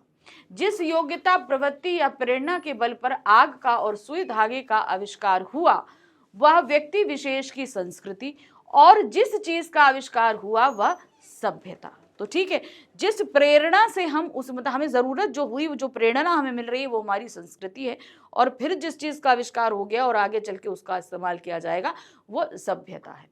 इस तरह लेखक ने संस्कृति और सभ्यता के अंतर को स्पष्ट करने और समझाने का प्रयास किया है सुई धागे के माध्यम से। तीसरा प्रश्न है, अपनों का विश्वासघात मनुष्य को अधिक कचोटता है, एक कहानी यह भी पाठ के आधार पर विचार करिए। तो यहाँ पर क्या दिया गया है कि जो हमारे मनु भंडारी के पिताजी थे वो पहले कहाँ रहा करते थे? वो पहले रहते थे कहाँ? इंदौर में। तो इंदौर में जब वो रहा करते थे तो उनकी आर्थिक स्थिति बहुत अच्छी थी, पैसे अच्छे थे, सब कुछ था उनके पास। लेकिन उनके अपने किसी ने उनके साथ विश्वासघात किया और उस विश्वासघात के बाद उनके पिता में बहुत हद तक चेंजेस आए। वो शक्की हो गए, क्रोधी हो गए, जिद्दी हो गए। क्यों? क्योंकि कहीं ना कहीं तक वो सारी चीज़ें उन्हें अंदर बहुत परेशान करती थी। अपनों के द्वारा किए गए विश्वासघात की चोट शरीर पर ना लगकर सीधे हृदय पर लगती है। इस चोट को मनुष्य आजीवन नहीं भूल पाता। शत्रु से सावधान रहने की सीख तो मनुष्य को सबसे मिल जाती है, पर अपनों द्वारा विश्वासघात करने से कोई संस्कृति का जन्म नहीं होता। इससे प्रत्येक व्यक्ति अपने प्रति शंकित और कुंठित रहता है। यानी कि हर कोई ये बताता है कि शत्रु से सावधान रहो, शत्रु से सावधान रहो, लेकिन हमारे अपनों के बीच हमारे जो शत्रु होते हैं उन्हें पहचानना या जानना कोई भी नहीं सिखाता। और जब वो हमसे विश्वासघात करते हैं तो हम अपने आप में ही कुंठित हो जाते हैं। ये तो हमारा अपना था, मतलब हमें तब अपने रिश्तों पर, अपने व्यवहार पर, अपने आप पर ही चिढ़ और गुस्सा आने लगती है। वह एकाकी जीवन जीने के लिए विवश हो जाता है, क्योंकि तब हमें क्या है, अपने सभी अपने एक विश्वासघात करेगा ना तो सभी अपनों से हमें चिढ़ होने लगती है। ऐसी स्थिति में उनमें अविश्वास की भावना जन्म लेती है। हम किसी पे विश्वास नहीं कर सकते हैं फिर। 14 प्रश्न है, बाल गोविंद भगत की मौत उन्हीं के अनुरूप हुई, कथन को सोदाहरण स्पष्ट कीजिए। उनका जीवन कितना सहज और सरल था, समर्पित था, उसी तरीके से उनकी मृत्यु भी एकदम शांत तरीके से हुई। किसी को इस चीज का एहसास तक नहीं हुआ। इसीलिए उनके जीवन की तरह, उनके स्वभाव की तरह ही उनकी मृत्यु को बताया गया है। प्रायः मनुष्य के मन में अपने जीवन के अंत तक एक चिंता बनी रहती है कि बुढ़ापे में उसके दिन कैसे कटेंगे, परंतु भगत के मन में इस प्रकार के विचार कभी नहीं आए। बुढ़ापे में भी उनके नेम धर्म, संध्या, स्नान चलते ही रहे। खेती का काम करना, दोनों वक्त नियम से गीत ध्यान करना उन्होंने कभी नहीं छोड़ा। बुखार आने पर भी गंगा स्नान के लिए गए। यहाँ तक कि अपने अंत समय में भी उन्होंने संध्या समय कबीर के पद गाए और अपने पंजर को छोड़कर चले गए। पंजर अर्थात शरीर को छोड़कर। इस प्रकार मृत्यु का भय भी उन्हें अपने कर्मों से विचलित नहीं कर सका। अंत में ये कहना उचित है कि उनकी मृत्यु उनके ही अनुरूप हुई। यानी कि जैसे वो शांत और सरल थे, निडर थे, उसी तरीके से उनका भी मृत्यु उसी तरीके से शांति से हुई। न तकलीफ, न उन्होंने सारी उम्र किसी को तकलीफ दी, और उसी तरीके से अंत में भी उन्हें किसी तरह की तकलीफ का सामना नहीं करना पड़ा। अब है प्रश्न संख्या 12। प्रश्न संख्या 12 में हमारे क्या दिए गए हैं, पद्य पाठों के आधार पर निम्नलिखित 4 प्रश्नों में से किन्हीं 3 प्रश्नों के उत्तर लगभग 25 से 30 शब्दों में देने हैं। तो अब हमारी शतज बुक के जो काव्य खंड है, यानी कि पद्य खंड और काव्य खंड जो भी है हमारा, एक गद्य खंड है, एक पद्य खंड है। तो यहाँ पर जो काव्य खंड है उसमें हमारे पास 6 अध्याय हैं। उन 6 अध्यायों में जो भी कविताएं दी गई हैं उसी पर आधारित आपके सामने प्रश्न रखे गए हैं। कितने? 4 करने हैं, 3। शब्द लिमिट याद रखिएगा 25 से 30 शब्दों की है। एक प्रश्न के लिए आपको मिल रहे हैं 2 मार्क्स, 3 करेंगे तो आपको मिलेंगे 6 मार्क्स। ठीक है। पहला प्रश्न है, गोपियों को कृष्ण में ऐसे कौन से परिवर्तन दिखाई दिए जिनके कारण वे अपना मन वापस पा लेने की बात कहती हैं? उन्होंने कृष्ण के अंदर क्या चीज देखी? भाई कृष्ण पहले क्या थे, वो हम लोग के साथ रहते थे, गोपियों से बहुत प्यार करते थे, सब कुछ था, गोपियां भी उनसे मगन रहती थी। फिर उसके बाद जो मथुरा चले गए तो जाते हुए कहे कि हम वापस आएंगे, लेकिन वो वापस नहीं आए और उन्होंने उद्धव को भेज दिया, वो भी योग का संदेश लेकर, क्योंकि वो इंतजार कर रही थी। अरे भाई कृष्ण नहीं आना था तो प्रेम का ही संदेश भेजते, लेकिन उन्होंने भेजा क्या? योग का संदेश। तो ये कहीं ना कहीं उनके अंदर बहुत सारी चीजें जो हैं वो बदलाव आया। इसलिए उन्होंने कहा कि मेरा जो मन, हमारा जो मन आप साथ ले गए थे वो मुझे वापस कर दो। ठीक है। मथुरा जाने से कृष्ण की सोच में बहुत परिवर्तन आ गया है। वे हमें प्रेम का मार्ग छोड़ योग का मार्ग संदेश दे रहे हैं। मथुरा जाके वह कुशल राजनीतिक बन गए हैं और हम पर राजनीति कर रहे हैं। यानी कि अब आप ये नहीं है तो ये ले लो, आपका फायदा इसमें है। तो इस तरीके से राजनीति कर रहे हैं। आप तो आते नहीं और हमें योग सीखने को कह रहे हैं। नीति की अपेक्षा अनीति का सहारा लेकर हमसे दूर हो रहे हैं। इसलिए गोपियां अपना मन वापस मांग रही हैं। क्या कह रही हैं? हमारा मन हमको वापस दे दीजिए। दूसरा प्रश्न है, संगतकार कविता के आधार पर स्पष्ट कीजिए कि संगतकार जैसे व्यक्ति सर्वगुण संपन्न होकर भी समाज में आगे ना आकर प्रायः पीछे ही क्यों रह जाते हैं।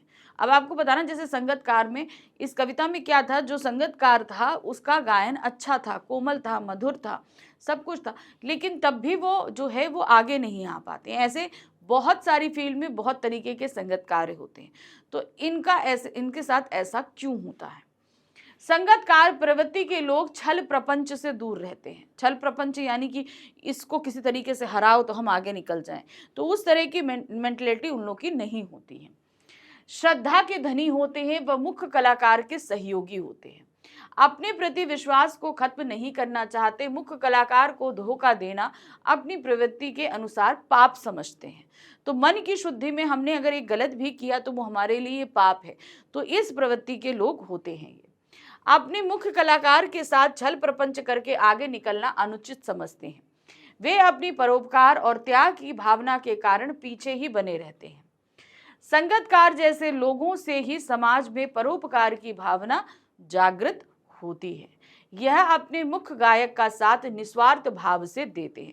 तो जो मुख्य गायक होते हैं उनका साथ हमेशा बगैर कैसे देते हैं, निस्वार्थ, मतलब खुद अपने लिए कोई चीज़ नहीं सोचते। वो क्या सोच रहे, किसी तरीके से इनकी भलाई हो जाए, हम इनका साथ दे रहे हैं तो हम इन्हीं के लिए लॉयल हैं, इसलिए ये कभी भी आगे निकल नहीं पाते हैं। तीसरा प्रश्न है, आत्मकथ्य काव्य में मधुप किसका प्रतीक है, वह किस तरह कहानी सुना रहा है। मधुप मतलब क्या होता है जानते, भौरा होता है। जैसा भ्रमर गीत हम लोगों ने सूरदास का पद पढ़ा था, उसमें जो है उद्धव और गोपियों के बातों के मध्य जो है वो भौरा रहता है। गोपियां सारी बातें भौरे को इंडिकेट के कह रही हैं, तो जो भ्रमर गीत जिसको बोला गया, जिसको हम भ्रमर बोलते हैं, वही भौरा, वही मधुप। तो यहाँ पर आत्मकथ्य कविता में है ना, मधुप गुनगुना कर कह जाता कोई कहानी, तो यहाँ पर वो मधुप शब्द है अर्थात मन से। किस्सा यहाँ पर मन को जो है वो भौरा बताया गया है। आत्मकथ्य काव्य में मधुप मन का प्रतीक है। कवि का मन भी भौरे के समान ही यहाँ वहां उड़कर पहुंच जाता है। यह मन रूपी मधुप कवि के जीवन में भूली बुसरी घटनाओं की याद दिला रहा है, जो उसके जीवन में पहले घटित हो चुकी हैं काफी टाइम पहले, तो उन्हें वो सारी बातें याद दिला रहा है, जिससे लगता है कि वह कहानी सुना रहा है। तो मधुप गुनगुना कर कह जाता कोई कहानी, अर्थात ये मन जो है वो भूली बिसरी यादों को याद कर रहा है और कहानी सुना रहा है। चौथा प्रश्न है, फसल मिट्टी का गुण धर्म कैसे है। ठीक है, फसल कैसे उगती है। हमने जो फसल कविता पढ़ी उसमें हाथों के स्पर्श की महिमा है, उसकी गरिमा है, कई नदियों के पानी का जादू है, और फिर साथ ही क्या बताया था, मिट्टी के रसायनों का गुण धर्म है। अब वही आपको बताना है कि फसल मिट्टी का गुण धर्म कैसे होती है। ठीक है, क्योंकि फसल कहाँ है, वो मिट्टी में ही उपजती है। कैसे, हाँ, मिट्टी में उपजती है। तो मिट्टी में जो भी आपके प्रोटीन और आपकी जो भी चीज़ें अच्छी मिनरल्स वगैरह होती हैं, वो सभी कौन एक्सेप्ट करती है, वो करती है मिट्टी। तभी तो देखिए मिट्टी में बहुत तरह की खाद डाल के उसे उपजाऊ बनाया जाता है। क्यों, क्योंकि मिट्टी अगर अच्छी है तो फसल में भी वो पौष्टिकता आएगी ही आएगी। मिट्टी ही फसल का मूल आधार है। मिट्टी के गुणधर्म का आशय मिट्टी से मिले हुए प्राकृतिक तत्व, खनिज पदार्थ और पोषक तत्व, जिनके मेल से किसी मिट्टी का स्वरूप अन्य मिट्टियों से विशेष हो जाता है। किसी भी फसल की उपज मिट्टी के उपजाऊ होने पर निर्भर करती है। मिट्टी अपने रस से बीज को अंकुरित कर उसका पोषण कर फसल के रूप में तैयार करती है। वह जननी के रूप में सृजन का कार्य करती है। क्या करती है, वो एक जननी के रूप में सृजन कार्य कर रही है। अब हम आ गए प्रश्न संख्या 13 पे। कौन सा प्रश्न है, प्रश्न संख्या 13। इसमें क्या करना है, देखिए, पूरक पाठ्य पुस्तक के आधार पर आधारित निम्नलिखित 3 प्रश्नों में से किन्हीं 2 प्रश्नों के उत्तर लगभग 50-60 शब्दों में देने हैं। तो अब हमारी आ गई हिंदी की पूरक पुस्तिका। हमारी हिंदी की पूरक पुस्तिका कौन सी है, कृतिका भाग 2। अब इसके जो पाठ दिए गए हैं, यानी कि सिर्फ मात्र 3 पाठ है, माता का अंचल, साना साना हाथ जोड़ी और मैं क्यों लिखता हूँ। इन 3 पाठों में से आपके सामने आ रहे हैं 3 प्रश्न। करने हैं 2 प्रश्न, आंसर देना है 50 से 60 शब्दों में। तो एक तरीके से ये क्या हुए, दीर्घ प्रश्न। एक प्रश्न के लिए आपको मिलने हैं 4 मार्क्स, 2 प्रश्न करेंगे आपको मिलेंगे 8 मार्क्स। कितने मिलेंगे, 8 मार्क्स आपको मिलेंगे। चलिए नंबर 1 देखते हैं। पहला प्रश्न, मैं क्यों लिखता हूं पाठ के अनुसार लेखक को अणु बम के विस्फोट से जीव नाश का अनुभव पहले ही हुआ था, कैसे? अब आपको पता है कि ये कविता जो है वो हिरोशिमा पे गिरे परमाणु बम के असर को बताने के लिए ये पूरा बताया गया है कि किस तरीके से जो है लेखक के ऊपर इसका असर पड़ा। ठीक है, तो वही चीज इन्होंने यहाँ पर पूछी है कि विस्फोट से जीव नाश का अनुभव पहले भी हुआ था। कब हुआ था वो, मतलब सिर्फ उन्होंने वो हिरोशिमा में जो जीव नाश हुआ वो नहीं, याद है एक बार युद्ध के समय जो सिपाही हैं वो बम को नदी में गिरा दिया करते थे, उससे मछलियां मर जाती थी, और जितनी मछलियां, उन्हें कहानी कितनी थोड़ी सी होती थी, वो थोड़ी सी रहती, और उसके चक्कर में इतनी सारी वो मछलियों को मार दिया करते थे। तो वो था उससे पहले जीवनाश का अनुभव। एक बार लेखक ने युद्धकाल में भारत की पूर्वी सीमा पर देखा था कि सैनिक ब्रह्मपुत्र में बम फेंककर हजारों मछलियां मार देते थे, जबकि आवश्यकता उन्हें थोड़ी सी मछली की होती थी। जीव के इस अपव्यय से जो व्यथा लेखक के भीतर उमड़ी थी, उससे एक सीमा तक अणु बम द्वारा हुए व्यर्थ जीवनाश का अनुभव लेखक कर सकता है कि अणु बम जो गिरा था उसमें कितने सारे लोग मरे थे, तो उसमें भी तो जीवनाश ही हुआ था।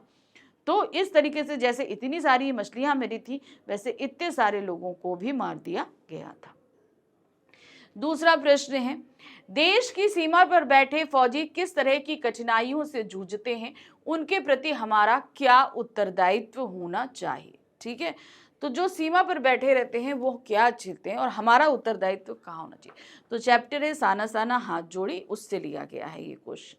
देश की सीमा पर बैठे सैनिक मुख्यतः सियाचिन ग्लेशियर में तैनाती होने पर वहां की विपरीत मौसम वाली चुनौतियां कठिनाइयों से जूझते हैं। अब जो कि सियाचिन ग्लेशियर गर्मियों में ही माइनस में टेम्परेचर रहता है, ठंडियों की तो बात आप अलग कर दो।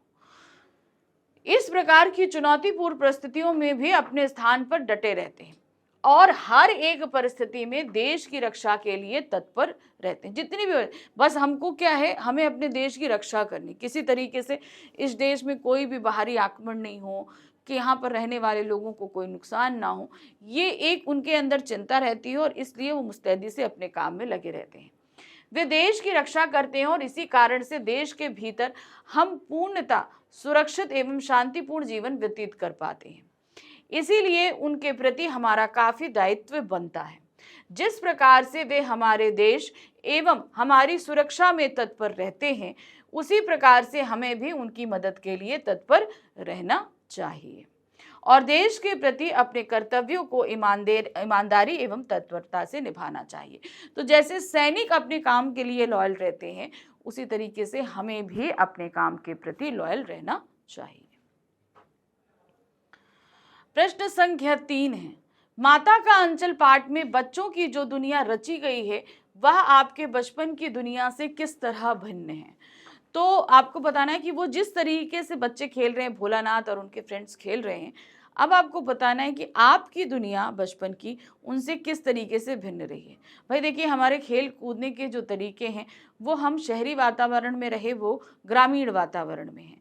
उन्होंने ग्रामीण वातावरण में ही जो आसपास चीज़ें थी उन्हीं से उन्होंने खेला। हमारे लिए बहुत महंगे महंगे खिलौने आते हैं, ठीक है ना, तो बहुत सारे चेंजेस हैं हम लोगों ने देखे हैं। इस पाठ में बच्चों की जो दुनिया ग्रामीण जीवन पर आधारित है, ग्रामीण परिवेश में चारों ओर उगी फसलें, उनके दूध भरे दाने चुगती चिड़िया, बच्चों द्वारा उन्हें पकड़ने का असंभव प्रयास, उन्हें उड़ाना, माता द्वारा बलपूर्वक बच्चों को तेल लगाना, चोटी बांधना, कन्हैया बनाना, साथियों के साथ मस्ती पूर्वक खेलना, आम के बाग में वर्षा में भीगना, बिच्छुओं का निकलना, मूसन तिवारी को चिढ़ाना, चूहे के बिल में पानी डालने की कोशिश के वक्त अचानक से सर्प का निकल आना और बच्चे का भागते हुए पिता की जगह मां के आंचल में छिप जाना, मतलब नहीं होता। आज के बच्चे टीवी वीडियो देखकर अपनी शाम तथा समय बिताते हैं।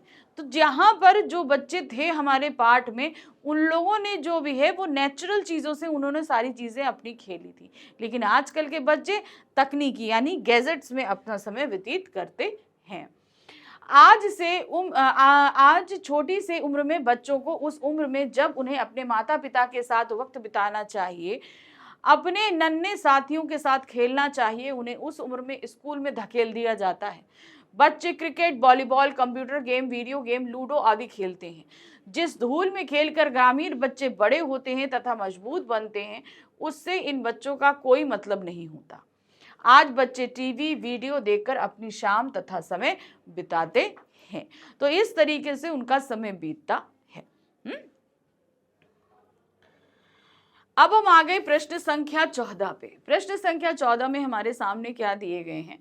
हमारे सामने 3 अनुच्छेद के ऑप्शन रखे गए। इन तीनों में से हमें एक अनुच्छेद करना है। ठीक है, देखिए क्या दिया है। स्वरोजगार आत्मनिर्भरता की सीढ़ी विषय पर दिए गए संकेत बिंदुओं के आधार पर अनुच्छेद लिखिए। तो पहला अनुच्छेद हमें किस पे लिखना है? स्वरोजगार आत्मनिर्भरता की सीढ़ी पर।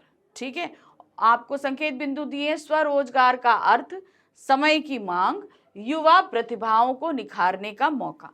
तो जो भी आप करेंगे उसके लिए आपको मिलेंगे 6 मार्क्स। तो 3 ऑप्शन है, 3 में से एक करना है। जो भी आप करोगे 6 मार्क्स मिलेगा। अथवा करके दूसरा ऑप्शन दिया है, बस्ते का बढ़ता बोझ, यानी कि जो बैग आप लोग स्कूल बैग ले जाते हो उसे बस्ता कहा जाता है, उस पर बढ़ता बोझ। संकेत बिंदु के आधार पर 80 से 100 शब्दों में अनुच्छेद लिखना है। संकेत बिंदु है, बोझ क्यों बढ़ रहा है, इसकी हानियां क्या हैं और कैसे हो कम, यानी कि ये बोझ किस तरीके से कम हो सकता है। अब अथवा फिर उसके बाद क्या है, कमर तोड़ महंगाई विषय पर 80 से 100 शब्दों में अनुच्छेद लिखना है। तो इसमें आपको कोई संकेत बिंदु नहीं दिया। तो ये 3 ऑप्शन है, 3 में से करना है आपको कोई भी एक। तो सबसे पहला हमारा जो ऑप्शन था कौन सा था? स्वरोजगार आत्मनिर्भरता की सीढ़ी। पहला टॉपिक है, संकेत बिंदु है स्वरोजगार का अर्थ समय की मांग, युवा प्रतिभाओं को निखारने का मौका। तो सबसे पहले हम ये वाला करते हैं। देखिए क्या है, स्वरोजगार का अर्थ है अपनी व्यक्तिगत क्षमताओं और प्रेरणाओं के आधार पर आत्मनिर्भरता से रोजगार बनाना। यह एक प्रक्रिया है जिसमें व्यक्ति अपनी नौकरी के लिए निर्भरता कम करता है, यानी कि हम किसी पर डिपेंड नहीं रहते, अपने दमखम पे सारी चीजों को करते हैं और अपनी आत्मनिर्भरता के साथ विभिन्न व्यवसायों या उद्यमिता के माध्यम से अपने आत्मा की अभिव्यक्ति करता है। ठीक है, आज के समय में समय की मांग बढ़ चुकी है और इससे युवा पीढ़ी भी जल्दी रोजगार प्राप्त करने के लिए उत्सुक है। युवाओं के पास विभिन्न प्रतिभाएं, कौशल और उद्यमिता होती है जो उन्हें स्वरोजगार के लिए अद्वितीय मौके प्रदान करती, क्योंकि उनके पास इतनी एनर्जी और इतनी तीव्र बुद्धि, ये सारी चीज़ें होती हैं कि सब कुछ कर गुजरने की भी हिम्मत उनके अंदर होती है। इसीलिए उनके पास मौके भी ज़्यादा रहते हैं रोजगार के। रोजगार एक ऐसा मौका है जो युवाओं को उनकी प्रतिभा और कौशलों का सही उपयोग करने के लिए प्रेरित करता है। इसमें उन्हें अपने विचारों को व्यक्त करने, विभिन्न क्षेत्रों में अपना व्यवसाय शुरू करने और स्वतंत्रता के साथ काम करने का अवसर मिलता है। इसके अलावा स्वरोजगार युवाओं को समाज में आत्मनिर्भर बनाने के लिए महत्वपूर्ण और आवश्यक भूमिका निभाता है। इस तरह स्वरोजगार आत्मनिर्भरता की सीढ़ी बनाता है जो युवाओं को नौकरी के लिए निर्भरता से बाहर निकालकर अपने उद्यमिता और कौशलों का उपयोग करने के लिए प्रोत्साहित करता है। इससे समाज में अधिक आत्मनिर्भर और सफल युवा पीढ़ी उत्पन्न होती है जो राष्ट्रीय विकास के प्रति योगदान देती है। तो अपना मतलब स्वरोजगार मतलब हम अपना रोजगार शुरू करें, हम डिपेंड नहीं रहे। जैसे होता है ना, हम लोग किसी फर्म में नौकरी कर रहे हैं तो हम डिपेंड है, उनके अंडर काम कर रहे हैं। यहाँ पर अपना रोजगार शुरू करिए, अपने अंदर बहुत सारे लोगों को हम लोग नौकरी दे सकते हैं। तो इससे क्या होता है, हम एक तो अपने देश में ही बहुत सारी चीज़ों को पैदा करते हैं, बनाते हैं, और साथ ही साथ हम बहुत सारी अपनी ही चीज़ों को बनाकर अपने देश में जब प्रसार करते हैं तो बाहरी चीज़ों का आना कुछ कम हो जाता है, क्योंकि हम लोग भी स्वदेशी लोगों चीज़ों को लेना शुरू कर देते हैं। और जब स्वरोजगार शुरू करते हैं तो क्या होता है, हम अपने अंडर कई लोगों को जॉब भी दे पाते हैं। ठीक है ना। तो एक तरीके से बेरोजगारी की समस्या में भी हम धीरे धीरे निवारण कर सकते हैं। अब अथवा करके दूसरा था बस्ते का बढ़ता बोझ, ठीक है, ये जो हमारा पॉइंट टॉपिक दिया गया था, अब हम उस पर अनुच्छेद लिखेंगे।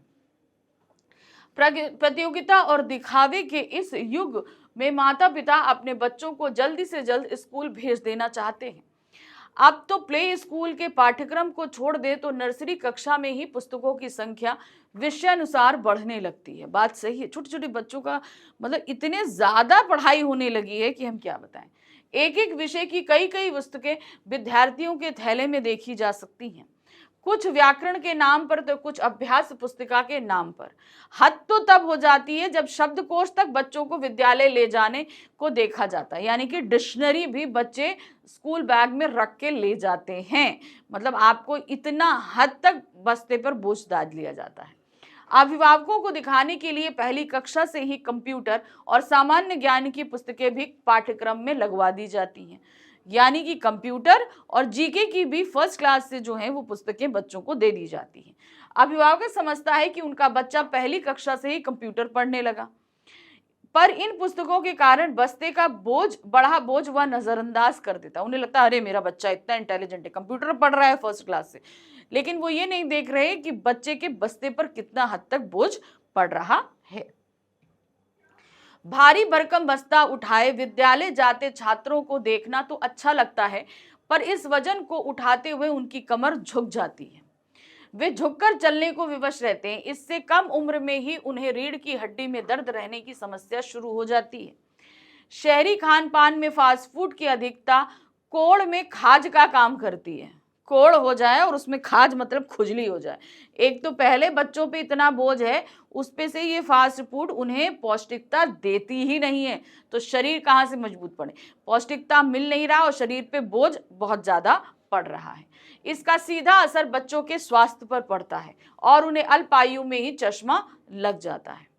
बस्ते का बोझ बढ़ने के मुख्यतः दो कारण है। पहला यह कि अभिभावक भारी भरकम बस्ते को देखकर खुश होते हैं और उनका बच्चा अन्य बच्चों की तुलना में ज्यादा पढ़ रहा है, और दूसरा कारण है प्राइवेट स्कूल के प्रबंधकों की लालची प्रवृत्ति। जितनी पुस्तकें चलाएंगे उतना उनको प्रॉफिट मिलेगा, उतनी पुस्तकों पे उनको जो है प्रॉफिट कमाने का मौका मिलेगा।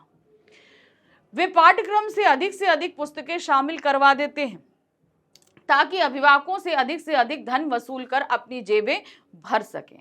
इस बोझ को कम करने की दिशा में अभिभावकों को जागरूक बनाकर अपनी सोच में बदलाव लाना होगा कि भारी बस्ते से ही अच्छी पढ़ाई नहीं होती है। इसके अलावा शिक्षण संस्थानों में प्रोजेक्ट आदि के माध्यम से पढ़ाने की व्यवस्था हो ताकि पुस्तकों की जरूरत कम से कम पड़े। तो कहने का तात्पर्य क्या है, शिक्षण संस्थानों में ही प्रोजेक्टर लगे हुए हैं, ऑलरेडी लगे रहते हैं, लेकिन तब भी इतनी पुस्तकें लेकर बच्चे स्कूल पहुंच जाते हैं। तो कोशिश ये करिए कि पुस्तकें कम हों और ताकि उनके शरीर पर, उनके बस्ते पर बोझ कम पड़े, ताकि पुस्तकों की जरूरत कम पड़े। इसके अलावा छात्रों को एक दिन में 2 या 3 विषय ही पढ़ाए जाएं ताकि छात्रों को कम से कम पुस्तकें लानी हो। मतलब अगर आपके पास 6 सब्जेक्ट हैं तो 6 सब्जेक्ट आपको डेली लगते हैं और डेली उन्हें वो 6 सब्जेक्ट लेकर जाना पड़ता है। नतीजा क्या होता है, उनकी पीठ पर कितना ज्यादा बोझ पड़ता है। तो यहाँ पर एक ऑप्शन ये भी है कि आपके पास अगर 6 सब्जेक्ट है तो एक दिन में 3 पढ़ाइए, दूसरे दिन में 3 पढ़ाइए। यानी कि अगर आपके पास 8 पीरियड्स लग रहे हैं तो आप एक ही सब्जेक्ट के 2-2, 3-3 पीरियड लगा सकते हैं। तो इस तरीके से क्या होगा कि बच्चों के ऊपर बोझ कम पड़ेगा और आपका सिलेबस भी एक तरीके से अच्छे से कंप्लीट होगा। अब अथवा करके तीसरा था हमारा कमर तोड़ महंगाई। ठीक है, तो क्या था, वर्तमान समय में निम्न मध्यम वर्ग महंगाई की समस्या से त्रस्त है। महंगाई भी ऐसी जो रुकने का नाम नहीं लेती, बढ़ती ही चली जा रही है। ऐसा प्रतीत होता है कि सरकार का महंगाई पर जो नियंत्रण नहीं रह ही नहीं गया है। महंगाई बढ़ने के कई कारण हैं। उत्पादन में कमी और मांग में वृद्धि होना महंगाई का प्रमुख कारण है। यानी कि प्रोडक्शन नहीं हो रहा है मगर डिमांड बहुत ज्यादा है। मान लीजिए कि हमें अगर चावल ज्यादा खाना है और इतने सारे लोगों को चावल की अगर आपूर्ति नहीं हो पाती है तो नतीजा क्या होता है कि वो चीज़ क्वांटिटी में कम रह गई और फिर उसकी महंगाई बढ़ना शुरू हो जाती है, ताकि लोगों की पहुंच से बाहर हो जाए और लोग उसे खरीदना कम कर दें। जैसे अक्सर होता है ना कि टमाटर बहुत महंगा हो गया, होता है ना, टमाटर क्यों महंगा हो गया, कि उसकी आवक नहीं है, इसलिए टमाटर महंगा हो जाता है। तो ये भी एक महंगाई का मेन बड़ा रीजन रहता है। कभी कभी सूखा, बाढ़ तथा अतिवृष्टि जैसे प्राकृतिक प्रकोप भी उत्पादन को प्रभावित करते हैं। यानी कि अब अगर ये प्राकृतिक आपदाएं आ जाए तो भी उत्पादन होना मुश्किल हो जाता है। वस्तुओं की जमाखोरी भी महंगाई बढ़ने का प्रमुख कारण है। जमाखोरी से शुरू होती है कालाबाजारी, दोषपूर्ण वितरण प्रणाली तथा अंधाधुंध मुनाफाखोरी की प्रवृत्ति। सरकारी अंकुश पर अप्रभावी होना महंगाई तथा जमाखोरी को बढ़ावा देता है। सरकार अखबारों में तो महंगाई कम करने की बात करती है, पर वह महंगाई बढ़ाने से किसी से भी कम नहीं है। यानी कि बढ़ाने से किसी में भी कम नहीं है, वो भी महंगाई को बढ़ाती ही है। सरकारी उपक्रम भी अपने उत्पादों के दाम बढ़ाते रहते हैं। जो भी सरकारी जो रहता है ना, जहां पर आपको महंगाई दर निश्चित की जाती है कि इस प्रोडक्ट का इतना दाम रहता है, तो वो भी धीरे धीरे इन प्रोडक्ट्स के दामों को बढ़ाती रहती है। इस जानलेवा महंगाई ने आम नागरिकों की कमर तोड़ कर रख दी है।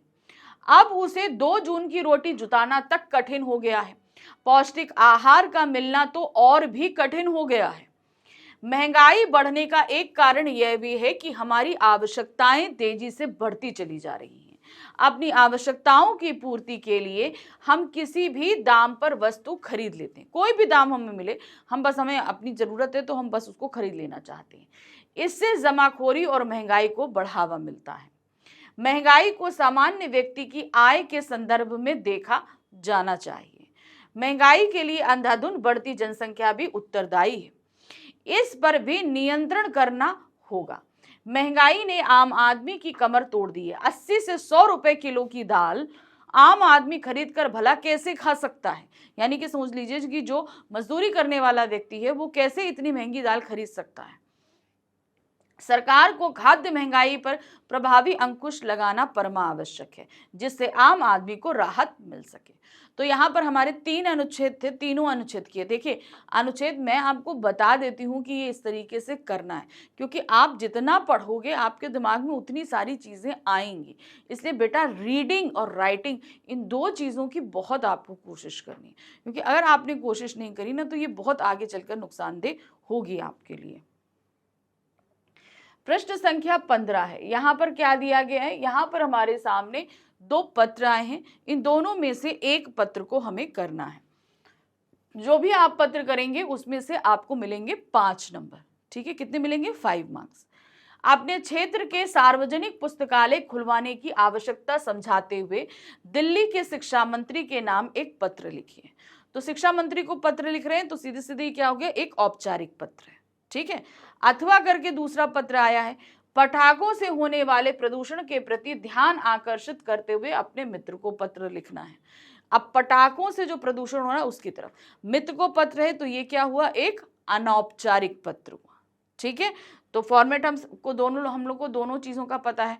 तो सबसे पहला हमारा शिक्षा मंत्री को पत्र था। क्या था यहाँ पर देखिए, सेवा में माननीय शिक्षा मंत्री जी, दिल्ली सरकार, नई दिल्ली, दिनांक 22 अगस्त 2000, विषय है सार्वजनिक पुस्तकालय खोलने हेतु। महोदय, मैं दिल्ली शहर के पिछड़े इलाके का निवासी हूँ। यहाँ की अधिकांश जनता गरीब व अशिक्षित है। जिन बच्चों को पढ़ने का अवसर मिल रहा है वे धनाभाव के कारण पुस्तकें, समाचार पत्र व पत्रिकाएं पढ़ने से वंचित रह जाते हैं। इसीलिए इस क्षेत्र में एक पुस्तकालय की अत्यंत आवश्यकता है। अभी तक इस ओर किसी का ध्यान नहीं गया। यदि आप इस इलाके में एक सार्वजनिक पुस्तकालय खोलने की व्यवस्था करा दें तो इस क्षेत्र की जनता आपकी अत्यंत आभारी रहेगी। साथ ही साक्षरता में आपकी भागीदारी भी प्रशंसनीय रहेगी। भवदीय क्षेत्रीय नागरिक गिरीश। तो ये हमारा पहला कौन सा हो गया पत्र, औपचारिक, जिसमें हमने शिक्षा मंत्री को पत्र लिखा हमारे क्षेत्र में एक पुस्तकालय खुलवाने के बाबत में। अब अथवा करके दूसरा पत्र आया था, वो क्या था, पटाखों के बारे में आपको बताना था अपने मित्र को। ठीक है, तो जब हम अनौपचारिक पत्र लिखते हैं तो क्या करते हैं, हम अपना जो एड्रेस है वो सबसे पहले देते हैं। मसूदपुर विलेज, बसंत कुंज, नई दिल्ली। दिनांक 13/6/2000। प्रिय मित्र, साइस ने नमस्ते, मैं कुशल हूँ, विश्वास है कि आप भी स्वस्थ होंगे। त्योहारों का समय आ रहा है, अतः इस पत्र के द्वारा मैं आपको त्योहारों या अन्य खुशी के अवसर पर फोड़े जाने वाले पटाखों से होने वाले नुकसान के विषय में लिख रहा हूँ। मित्र, पटाखों से अनेक प्रकार की खतरनाक गैसें निकलकर वायुमंडल में घुल जाती हैं। कार्बन डाइऑक्साइड पर्यावरण के साथ साथ शरीर को नुकसान पहुंचाती है। ग्लोबल वार्मिंग को भी यह गैस प्रभावित करती है।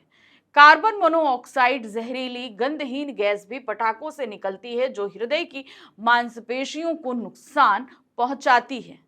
अनेक गैस श्वास की नली में, त्वचा में परेशानी पैदा करती है तथा जीव जंतुओं को भी नुकसान पहुंचाती है। पटाखों से वायु प्रदूषण के अलावा ध्वनि प्रदूषण भी फैलता है, जो स्वास्थ्य के लिए बेहद हानिकारक है। इसीलिए हमारी कोशिश है कि कम से कम पटाखे जलाएं।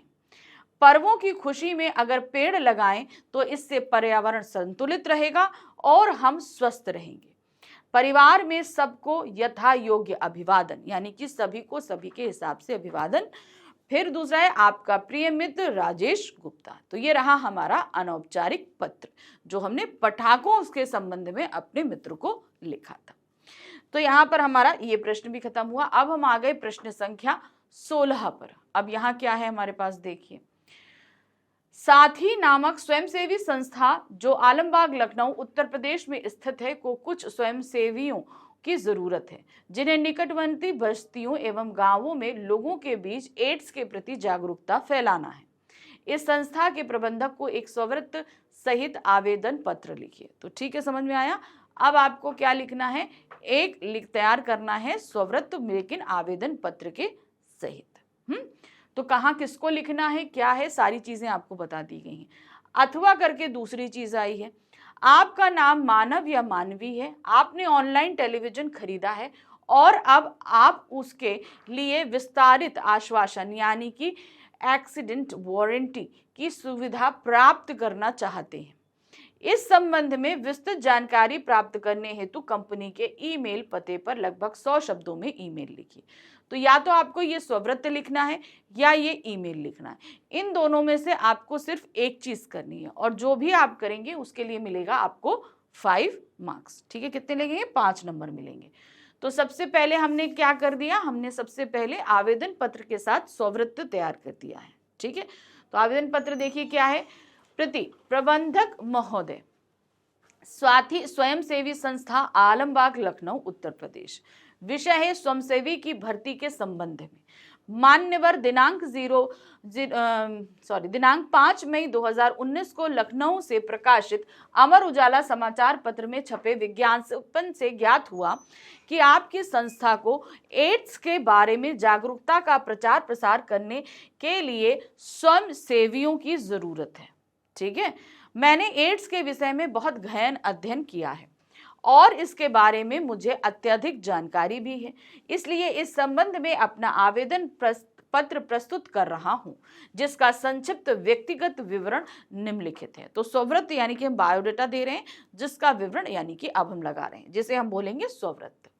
नाम है कुलवंत सिंह, पिता का नाम श्री धीरज सिंह, जन्म तिथि 19 मार्च 1991, पता ग्राम रामपुर व आपका ऊंचारा, जनपद उन्नाव, उत्तर प्रदेश। शैक्षणिक योग्यताएं हैं 10वीं। अब देखिए यहाँ पर एक चीज मैं बता दूं, स्ववृत्त का अपना एक फॉर्मेट मैंने आपको बताया हुआ है, उसी हिसाब से तैयार होता है, लेकिन वो फॉर्मेट और ये फॉर्मेट में फर्क आ रहा है। कारण ये है, इन्होंने आवेदन पत्र के साथ आपको स्ववृत्त लगाने के लिए बोला है। तो सिर्फ स्ववृत्त होता तो हम डिटेल में देते हैं, और अगर आवेदन पत्र के साथ हमें स्ववृत्त लगाना होता है तो इसमें हम थोड़ा सा इसको शॉर्ट कर देते हैं। तो आप इसमें अगर देख रहे हो तो माता जी का नाम है, मोबाइल नंबर है, ईमेल एड्रेस है, ये सारी चीज़ें इसमें नहीं है। इसमें सिर्फ पता है, वास्तविक पता और स्थायी पता और वर्तमान पता जो है वो अलग अलग नहीं डिफाइन किया गया है। तो ये चीज़ें आपको ध्यान रखनी होगी। अगर आवेदन पत्र के साथ आ रहा है तो स्ववृत्त में थोड़ी सी काट छाट करेंगे, क्योंकि हमारे पास वर्ड लिमिट्स हैं, हमें उसी के अंदर कार्य करना है। अगर 100 वर्ड्स दिया गया तो 100 वर्ड्स के अंदर ही हमें पूरा स्ववृत्त तैयार करना पड़ता है।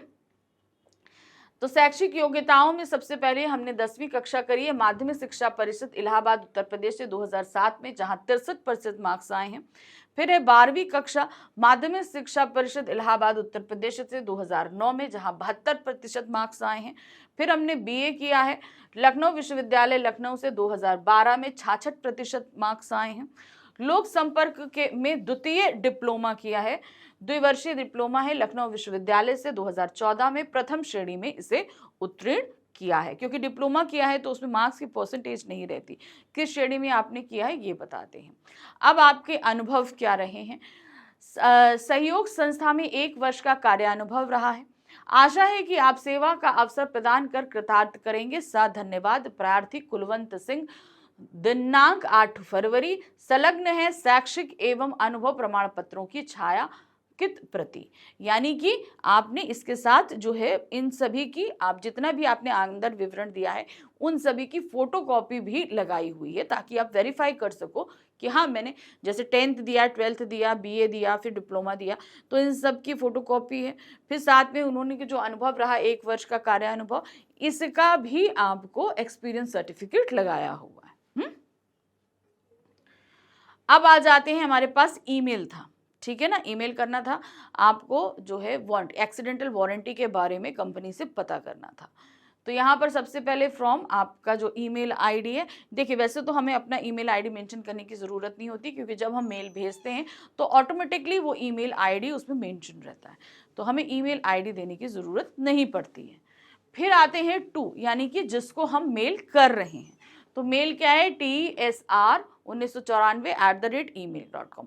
तो आप जो भी ईमेल एड्रेस बनाओगे उस कंपनी से संबंधित बनाना जो आपसे क्वेश्चन पेपर में दी गई है। हाँ, सीसी और बीसीसी हम तब जो भेजते हैं जब हमें एक साथ कई कॉपीज डिस्ट्रीब्यूट करनी हो, तो यहाँ पर ऐसा है ही नहीं, हमें एक साथ कई सारे ईमेल भेजने ही नहीं है, इसलिए सीसी और बीसीसी को हम अटैच नहीं करेंगे। फिर आ जाते हैं सब्जेक्ट यानी कि विषय पर। विस्तारित आश्वासन यानी कि एक्सीडेंट वारंटी हेतु जानकारी अनुरोध है, ठीक है। अब यहाँ पर जानकारी का अनुरोध आप कर रहे हो, माननीय महोदय, मैं मानव या मानवी हूँ और मैंने हाल ही में आपकी कंपनी से ऑनलाइन टेलीविजन खरीदा है। मुझे अब अपने खरीदे गए उत्पाद के लिए विस्तारित आश्वासन यानी कि एक्सीडेंटेड वारंटी की सुविधा चाहिए। कृपया मुझे इस संबंध में विस्तृत जानकारी और आवश्यक दस्तावेज प्रदान करें। आपकी मदद के लिए मैंने आपके निम्नलिखित ईमेल पते पर संदेश भेजा है। धन्यवाद, मानव या मानवी। ठीक है, तो ये हमारा ईमेल हो गया। अब आ गए हम पृष्ठ संख्या 17 पर। यह हमारा सेकंड लास्ट क्वेश्चन है क्वेश्चन पेपर का। तो क्या पूछ रहा है ये देखिए, शॉपिंग मॉल में आपकी दुकान है जिसे आप किराए पर देना चाहते हैं, उसके लिए एक विज्ञापन लगभग 50 शब्दों में तैयार कीजिए। यानी कि आपको एक एडवर्टाइजमेंट बनाना है, अथवा नव वर्ष की शुभकामना देते हुए आपको 30 या 40 शब्दों में एक संदेश लिखना है। सॉरी, मैंने अभी आपसे बोला था सेकंड लास्ट, क्योंकि इस क्वेश्चन पेपर में तो 17 ही क्वेश्चन है, मैं पता नहीं किस में आपको बोल गई, ये तो लास्ट क्वेश्चन है। तो यहाँ पर एक विज्ञापन और एक संदेश, दोनों में से आपको सिर्फ एक चीज बनानी है। जो भी आप करोगे ये आपका 4th मतलब 4 मार्क्स का क्वेश्चन रहेगा। तो सबसे पहले चलिए विज्ञापन तैयार कर लेते हैं। विज्ञापन में देखिए, दुकान किराए पर है, रोड नंबर 4 पर बनारसा शॉपिंग मॉल में पहली मंजिल पर दुकान किराए पर उपलब्ध है। खुदरा और थोक विक्रेता सबके लिए उपलब्ध है। पार्किंग की उचित व्यवस्था है। इच्छुक व्यक्ति शीघ्र ही नीचे दिए गए नंबर पर संपर्क करें। नीचे नंबर दे दिया। अच्छा, यहाँ पर आप देख रहे हो कि जब हम इस तरह का कोई एडवर्टाइजमेंट बताते हैं तो इसमें हमें किसी तरीके की पिक्चर बनाने की ज़रूरत नहीं पड़ती। मकान किराए पे देना है या घर जो किराए पे देना है, दुकान किराए पे देना, तो उसमें हम क्या फ़ोटो बना सकते हैं, किसी घर की या दुकान की बना सकते हैं ना, तो वो थोड़ा अटपटा लगता है। इसलिए मोस्टली इसमें आपको रिटन में ही करना पड़ता है। तो ऐसे कर सकते हो। हाँ, यहाँ पर जैसे किराए पर देनी है, तो अगर कोई पहले जितनी जल्दी आएगा उतना अच्छा इनको ऑफ़र भी है कि कोई आसपास की आप कोई और चीज़ को ऑफ़र कर सकते हो। ठीक है, वो सारी चीज़ें हम बोल सकते हैं कि बिजली का किराए या रेंट एग्रीमेंट में कोई चीज़, इस तरह की कोई छूट को आप यहाँ पर ऑफर कर सकते हैं। अथवा करके दूसरा हमारे पास था संदेश हमें देना था। सबसे पहले लिखेंगे संदेश, दिनांक 31 दिसंबर रात्रि 12:01। प्रिय गोविंद, नव वर्ष की पावन बेला पे मेरी यही शुभकामना है कि प्रत्येक दिन आपके जीवन में एक शुभ संदेश लेकर आए। आपको व आपके परिवार को मेरी ओर से नववर्ष की हार्दिक शुभकामनाएं। आपका परम मित्र गिरीश। तो ये हमारी नववर्ष की शुभकामनाएं। देखिए, संदेश और विज्ञापन में बहुत मेहनत हमें करनी ही नहीं है, बहुत आसानी से बन जाएगा। बस मैं सिंपल एक चीज कहूंगी, थोड़े से संदेश हैं जिन्हें आप पढ़ लो। आपको ऑलरेडी मैंने वीडियो में दिए हुए हैं, बहुत सारे संदेश कराए हैं। उसी तरीके से विज्ञापन आपने कॉपी है, ये सब तो कुछ टैगलाइंस वगैरह आपको थोड़ा सा याद हो जाएंगे। तो जब आप एडवर्टाइजमेंट बनाओ ना, तो वो टैगलाइंस आपको तुरंत क्लिक करेंगे, तो उन्हें आप जो है विज्ञापन में दे सकते हैं। ठीक है, तो इस तरीके से समाप्त हुआ हमारा ये सैंपल पेपर नंबर 1। तो अभी सिर्फ एक सैंपल पेपर पे नहीं छोड़ रही, अभी और भी सैंपल पेपर लेकर आ रही हूँ ताकि आप बहुत अच्छे से अपनी प्रिपरेशन कर पाओ। तो मिलते हैं फिर से एक नए सैंपल पेपर के साथ में, फिर से मिलेंगे। Thank you for watching, bye bye.